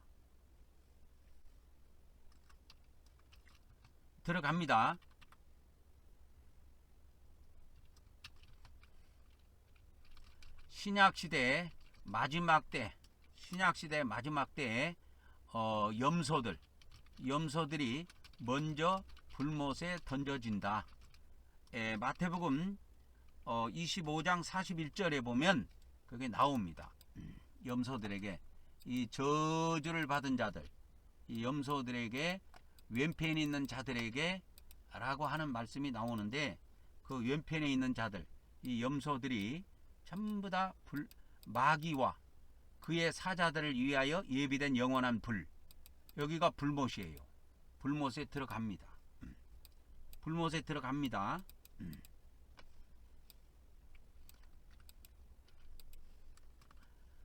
왼편에 있는 자들이 누구냐면 염소들이에요. 염소들. 그 왼편에 있는 자들이 염소들인데 이 염소들이 전부 다 불못에 던져집니다. 그래서 이 불못은 원래 사람을 위해서 예비해 놓은 것이 아니고 마귀와 그의 천사들을 위해서 예비해 놓은 것이에요.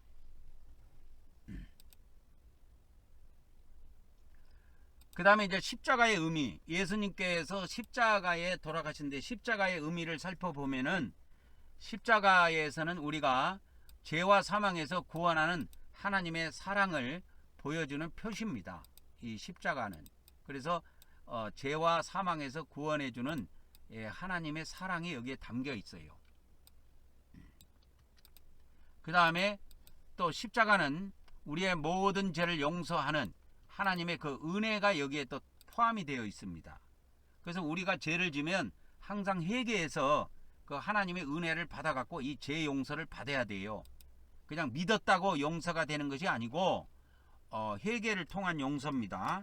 성경의 대원칙은 회개를 통한 용서예요. 그냥 용서가 아닙니다. 믿었다고 용서가 되는 것이 아니에요. 그래서 여기에서 꼭 하나 알아야 될 것이 있습니다. 뭐가 있느냐? 우리가 예수님을 믿음으로 둘째 사망인 불못은 지나갔다고 그랬죠. 그죠? 지나갔다 이 말이야. 근데 우리에게 뭐가 있느냐?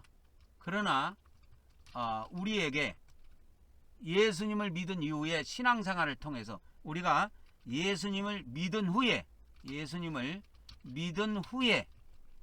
지은 죄들에 대해서는 반드시 회개를 통해 용서를 받아야 합니다. 반드시 받아야 합니다. 회개를 통해서. 그냥 믿었다고 되는 거 아니에요. 회개를 통해서 용서를 받도록 돼 있어요. 이것이 어디에 나오냐? 이게 공간복음에 나옵니다. 공간복음에 나오는 거예요. 요한복음에 이게 안 나와요. 그래서 우리에게 예수님을 믿음으로 우리가 예수님을 믿음을 통해서 불못은 지나갔다 그랬지요. 불못에는 안 들어가요. 그러나 예수님을 믿은 후에 지은 죄들이 있다고. 우리가 예수님을 믿은 후에 지은 죄들이 있어요. 이 죄들은 반드시 회개를 통해서 용서를 받아야 돼요. 회개를 통해서.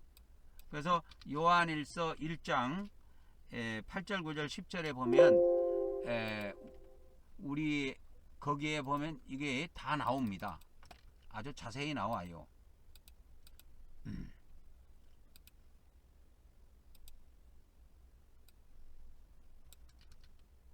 그래서 요한일서 1장 8절부터 봅니다. 우리가 죄가 없다고 말하면, 자, 우리가 예수님을 믿고 신앙생활 하는데 죄가 없다 그러면 그는 거짓말하는 사람이에요. 스스로 속이고 진리가 그 속에 있지 아니할 것이요. 왜? 우리 인간은 연약하기 때문에 죄를 짓게 돼 있어요. 그러니까 죄 없다고 하지 말고 죄 안 졌다고 하지 말고 요한일서 1장 9절 죄를 하나님 앞에 자백하라 이거요. 우리가 우리 죄를 자백하면 그는 미쁘시고 의로우사 우리 죄를 뭐 하시며 사하시며 용서해 주신다 이거요. 그리고 우리를 모든 불의에서 깨끗하게 하실 것이요. 요한 1서 1장 10절입니다. 만일 우리가 범죄하지 아니하였다. 이렇게 하면 그건 거짓말쟁이다 이거예요. 하나님을 거짓말하러 만드는 하나님을 거짓말하는 분으로 만드는 것이니 또한 그분의 말씀이 우리 속에 있지 않다 이 말이에요. 왜 이게 요한일서에서 사도 요한이 이걸 이야기했을까요? 우리 인간은 연약하기 때문에 신앙생활 할 때 죄를 지을 수밖에 없다. 그러니까 이 죄를 예수님을 믿음으로 우리가 과거의 모든 죄는 용서받고 불못에 들어가는 죄는 사함 받았지만 예수님을 믿은 이후에 지은 죄들에 대해서는 반드시 회개를 통해서 용서받아야 돼요. 회개를 통해서 용서받아야 됩니다. 그러니까 예수님을 믿기 전에 지은 죄들에 대해서는 예수님을 믿을 때 이신득이를 통해서 과거죄는 다 묻어버려요. 하나님께서 다 사해 주신다니까요. 그러나 예수님을 믿은 이후에, 우리가 예수님을 믿은 이후에 지은 죄들에 대해서는 반드시 우리에게 성경에서는 회개를 요구합니다. 그래서 죄를 자백하도록 요구해요. 우리에게 성경은. 우리 죄를 자백하면 죄가 없다고 말하지 말고, 나는 죄인입니다. 목사라도 죄 없다고 말하지 말고, 목사라도 나는 죄인입니다. 나는 죄를 지을 수밖에 없습니다. 그래서 죄를 매일매일 자백하라 이 말이요. 자백해야 우리 죄를 용서받을 수가 있어요. 우리가 우리 죄를 자백하면 하나님은 신실하시고 의로우신 분이기 때문에 우리 죄들을 사하시며 우리를 모든 불의에서 우리를 깨끗하게 하실 것이요. 그러나 만일 우리가 범죄하지 아니했다. 아이고, 나는 목사라 죄 안 짓습니다. 나는 권사라, 나는 집사라 죄 안 짓습니다. 이런 인간들은 거짓말쟁이, 하나님을 거짓말쟁이로 만든다는 거예요. 왜? 하나님 앞에는 육체로 의롭다함을 얻을 육체가 없는 거예요. 로마서 3장 20절 이하에 보면 우리 인간은 육체를 가지고 있기 때문에 우리 인간은 육체를 가지고 있기 때문에 로마서 3장 20절에 율법의 행위로 그분 앞에 의롭다함을 얻을 육체가 없다 이거예요. 없는 겁니다. 의롭다함을 얻을 육체가 없어요. 우리는 목사라도 권사장로 집사라도 우리가 육체를 가지고 있기 때문에 이 제약된 생각들을 할 수가 있어요. 혼으로 범죄할 수가 있다니까. 그러니까 죄 안 짓는다고 그런 쓸데없는 소리 하지 말고 반드시 하나님 앞에 죄를 철저히 회개하시기 바랍니다. 저는 그래서 매일매일 아침 저녁으로 하나님께 경배를 올리기 전에 항상 회개하고 또 예수님께 제 모든 죄들을 넘겨드리고 예수 그리스도의 피를 뿌려서 항상 죄를 씻습니다.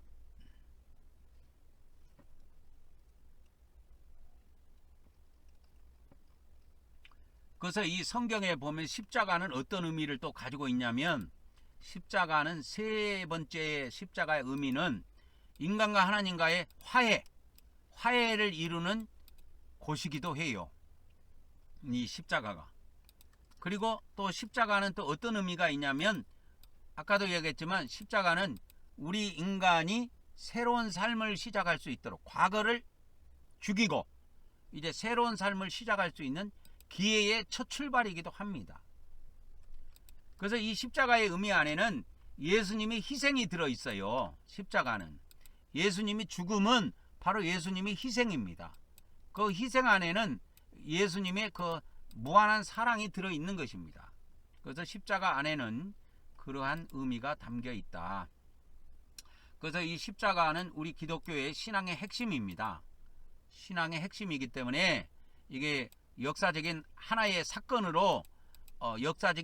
사건으로만 치부할 문제가 아닙니다. 이거는 매일매일 우리의 삶의 중심에 이 예수님의 이 십자가의 사건을 적용하고 우리가 살아가야 돼요. 그래서 저 같은 경우에는 매일매일 그 하나님 앞에 회개하고 그 다음에 예수 그리스도의 피를 뿌립니다. 제 몸에다가. 그렇게 해서 항상 예수 그리스도의 피를 뿌려서 6월절 어린 양의 피도 다 문에다 뿌리고 다 했잖아요. 그런 것처럼 저도 매일매일 아침 저녁으로 예수 그리스도의 피를 뿌립니다. 그래서 이 십자가의 예수님 피를 통해서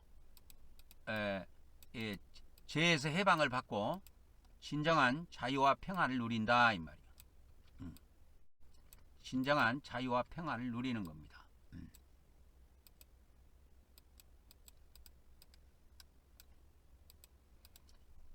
자, 십자가와 우리의 삶. 십자가는 회개와 변화의 우리에게 십자가는 우리에게 하나님으로부터 우리에게 하나님께 회개할 수 있는 기반을 마련해 준 거예요. 이 십자가가. 그래서 십자가를 바라볼 때마다, 우리가 십자가를 생각할 때마다 항상 우리 죄를 생각하고 하나님 앞에 우리 죄를 회개하고 새로운 삶을 살고 항상 자유와 평화를, 죄로부터 완전히 해방받아 자유와 평강을 누려야 됩니다. 그리고 이 십자가는 또 예수님의 사랑이 담겨 있는 것이기 때문에 이 십자가를 통해서 우리가 이웃을 사랑하고 이웃을 섬기는 그러한 또 삶을 살아야 합니다. 또 십자가는 우리에게 영원한 소망을 준 거예요. 우리가 십자가가 아니었으면 우리도 마귀 새끼들처럼 이방 종교인들처럼 우리도 불못에 다 들어가게 돼요. 근데 우리에게는 그런 것이 없어져 버렸지요. 그리고 십자가는 우리에게 하나님의 가족으로 만들어줘서 함께 신앙생활 할 수 있는 이러한 또 여건도 만들어주고 있습니다. 우리가 예수 그리스도의 십자가를 통해서 우리가 우리 죄를 용서받고 우리가 하나님 앞에 진정으로 행복을 느끼고 만족을 느끼고 살아갈 수가 있는 겁니다. 이 십자가를 통해서 우리가 하나님의 선물을 받은 거예요.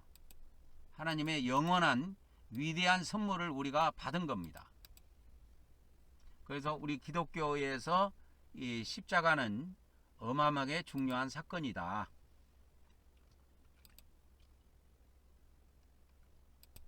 그리고 이제 하나님께서 우리에게 은혜로 베푸시는 것 중에서 가장 또 큰 것이 있는데, 아까 십자가의 그 사건도 하나님께서 은혜로 베풀어 준 큰 사건이지만 우리에게 성령을 보내주시는 것, 우리에게 성령을 보내주시는 것도 어마어마한 사건 중에 사건입니다. 이게 은혜의 사건 중에 절정이라고 보면 돼요. 그래서 갈라디아서 3장 2절에 보면은 너희가 성령을 모신 것이 율법을 행해서 성령을 모신 것이냐, 듣고 믿음을 통해서 성령을 모신 것이냐 했을 때, 우리가 하나님의 말씀을 듣고 그것을 믿음으로 우리가 성령을 모셨다, 이렇게 이야기합니다. 그래서 우리가 예수 그리스도를 믿고 구원받을 때 성령님이 우리 안에 들어오셔갖고 영원히 거하게 됩니다. 영원히 거하게 돼요.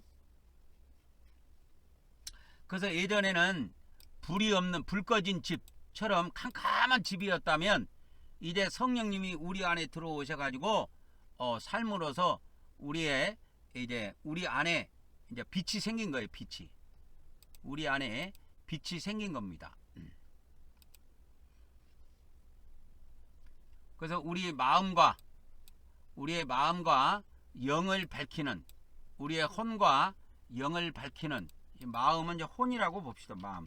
우리의 혼과 영을 우리 성령님께서 우리 안에서 쭉 밝혀주고 계시는 것입니다. 그리고 이제 성령님께서 우리와 함께 하심으로 성령님을 통해서 우리가 하나님처럼 거룩하게 되는 거룩의 과정을 거치게 됩니다. 이걸 이제 보통 이제 신학에서는 성화라고 그러는데요. 우리가 예수님을 닮아가는 그런 과정이 우리가 과정에 놓여 있습니다. 예수님을 우리가 매일매일 닮아가고 예수님의 성품을 닮아가고 하나님의 성품을 닮아가고 그렇게 하는데, 그것이 어떻게 가능하냐면 우리 안에 계신 성령님을 통해서 가능하다, 이 말이에요. 그래서 우리 안에 계신 성령님은 죄를 깨닫게 해주십니다. 첫 번째, 우리 안에 계시면서 우리를 죄를 깨닫게 해줘요. 그리고 그 죄를 이기는 힘을 주십니다. 그래서 기도를 해야 돼요. 죄를 이기는 힘도 주십니다. 그래서 거룩한 삶을 살도록 우리를 도우신다, 이 말이에요.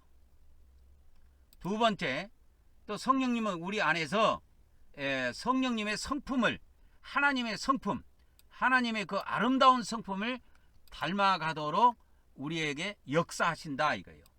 그래서 사랑과 기쁨과 평안과 인내와 자비와 양성과 충성과 온유와 절제와 같은 이와 같은 하나님의 성품, 이와 같은 하나님의 그 은혜의 성품, 이런 은혜의 성품들을 우리로 하여금 나타나게 하신다, 이 말이요.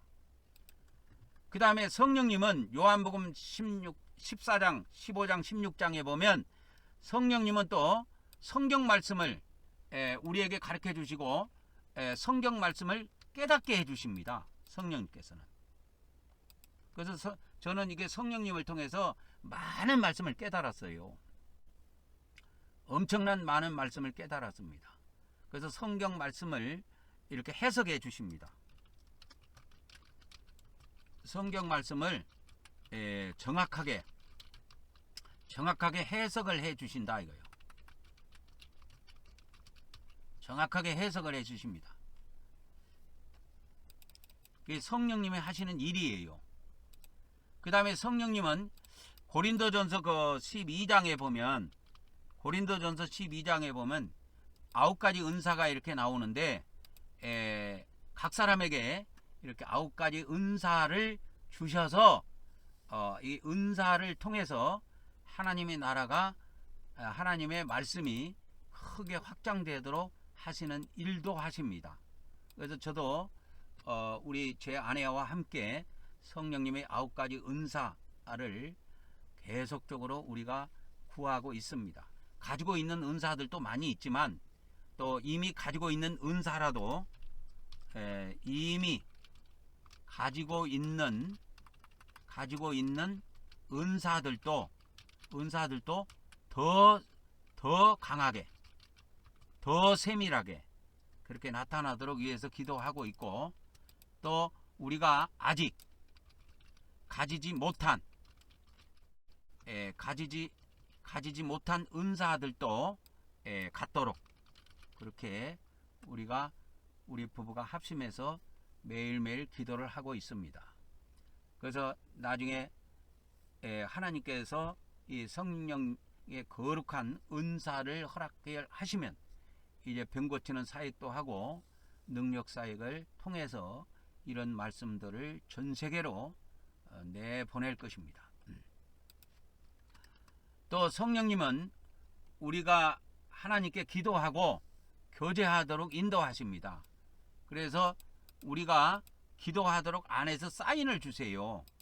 그러면 기도하도록 사인을 주실 때 우리가 TV나 뭐 세상적인 이런 세속적인 것을 중단하고 우리가 기도를 해야 합니다. 그런 것을 안 하고 계속 안에서 사인을 주는데도 우리가 묵살하고 계속 살게 되면 영적으로 나중에 둔해져 가지고 아무런 느낌도 못 받아요. 그래 가지고 자기 마음대로 살다가 죽어서 지옥 들어갑니다. 그것이 절대 행복한 것이 아니에요. 그리고 성령님은 또 다른 성도들과 이렇게 사랑으로 서로 교제하고 서로 섬기고 또 연약한 자들을 이끌어 주도록 하고 넘어진 자들을 세워 주도록 하고 하는 그러한 섬기는 자세를 갖도록 우리를 또 이끌어 주시기도 합니다. 그래서 우리가 성령님의 역사를 경험하기 위해서는 매일매일 우리가 말씀을 먹고 기도해야 합니다. 매일매일 말씀을 먹어야 돼요. 말씀을 우리가 매일매일 먹고 기도해야 됩니다. 그리고 이렇게 다른 성도들과 함께 예배생활, 봉사, 교제 이런 것들도 풍성히 함으로 더욱더 성령님의 역사를 강하게 받을 수가 있습니다. 또 우리가 거룩한 삶을 살기 위해서 성령님의 인도하심에 순종해야 돼요. 그래서 성령님은 절대 우리를 성경을 벗어나도록 하지 않습니다. 그래서 성경 안에서, 성경 말씀 안에서 성령님은 우리를 거룩하게 인도하시는 분입니다. 거룩한 삶을 살도록 우리를 인도하시는 분이에요. 그래서 우리가 거룩한 삶을 끊임없이 살려고 노력하려면 성령님의 인도하심에 순종해야 합니다. 성령님의 인도하심에 순종해야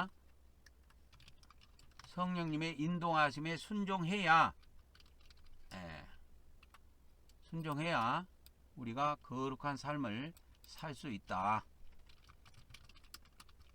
우리가 반드시 성령님의 인도하심에 순종을 해야 우리가 거룩한 삶도 살 수 있고 또 거룩한 말씀도 계속 성령님으로부터 공급받을 수가 있습니다.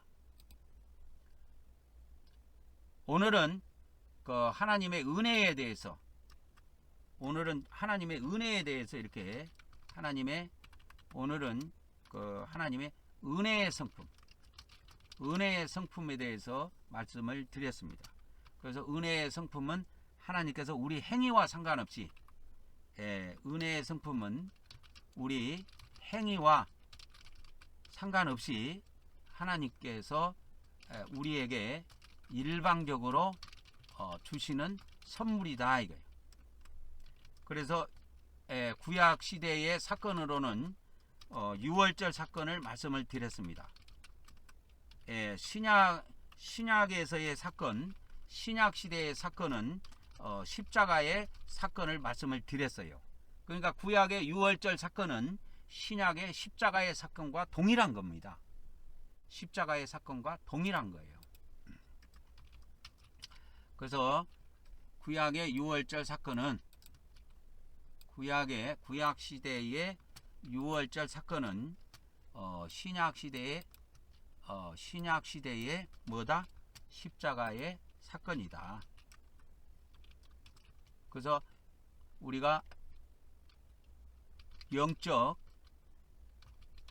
유월절 어린 양을 통해서 영적 유월절 어린 양이 누구냐면 예수님이에요. 예수님을 통해서 우리가 영생을 얻는다 이거예요. 얻는다는 말은 소유한다, 가지고 있다 그런 뜻입니다. 그래서 이 영생이라고 하는 것은 오직 은혜로만 가능합니다. 영생은 오직 하나님의 은혜로만 가능하다. 은혜로만 가능합니다. 어떤 행위로도 우리가 영생을 선물로 받을 수가 없습니다. 그러면 영생은 언제부터 합니까? 영생은 마지막 날부터 합니다. 마지막 날부터 부활해서 영생한다 이 말이에요.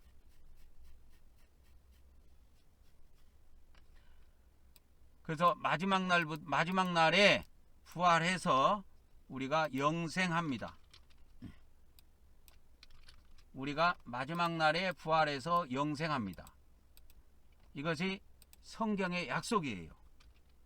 그래서 요한복음 6장 40절에 보면 아버지의 뜻은 아들을 보고 믿는 자마다 영생을 얻는 것인데요.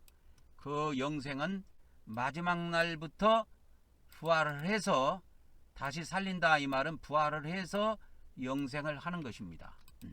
마지막 날에. 그래서 아버지의 뜻이 뭐냐? 아버지의 뜻은 아들을 보고 영생을 얻는 거예요. 영생을 소유하는 겁니다. 그래서 하나님의 모든 씨들은 영생하게 되어 있어요. 천국의 모든 씨들은 영생을 한다. 근데 영생을 언제부터 하느냐? 마지막 날에 부활하여 그때부터 뭐 한다? 영생한다. 그전에는 영생이라는 말을 쓰지 않습니다. 영생. 그래서 우리가 마지막 날에 부활하기 이전에 그거를 다루는 거. 그래서 마지막 날 이전에 관련된 말씀은 공간복음에 기록되어 있다. 근데 이 공간복음은 그래서 공간복음의 말씀은 은혜의 말씀이 아니라 공의의 말씀이다. 공의의 말씀입니다. 이 공간복음의 말씀은 은혜의 말씀이 아니고 다 공의의 말씀입니다. 그러나 이 요한복음의 말씀은 전부 다 은혜의 말씀이에요. 요한복음의 말씀은 은혜의 말씀이며 공의의 말씀이 아니다. 요한복음의 말씀은 전부 다 또 은혜의 말씀입니다. 공의의 말씀이 아니에요. 근데 공간복음의 말씀은 반대로 은혜의 말씀이 아니고 다 공의의 말씀이에요. 그래서 이제 다음 시간에는 공의의 말씀에 대해서 좀 말씀을 드리도록 하겠습니다. 다음 시간에는 하나님의 그 공의의 성품에 대해 말씀을 드리도록 하겠습니다. 오늘은 여기까지 하고 마치도록 하겠습니다.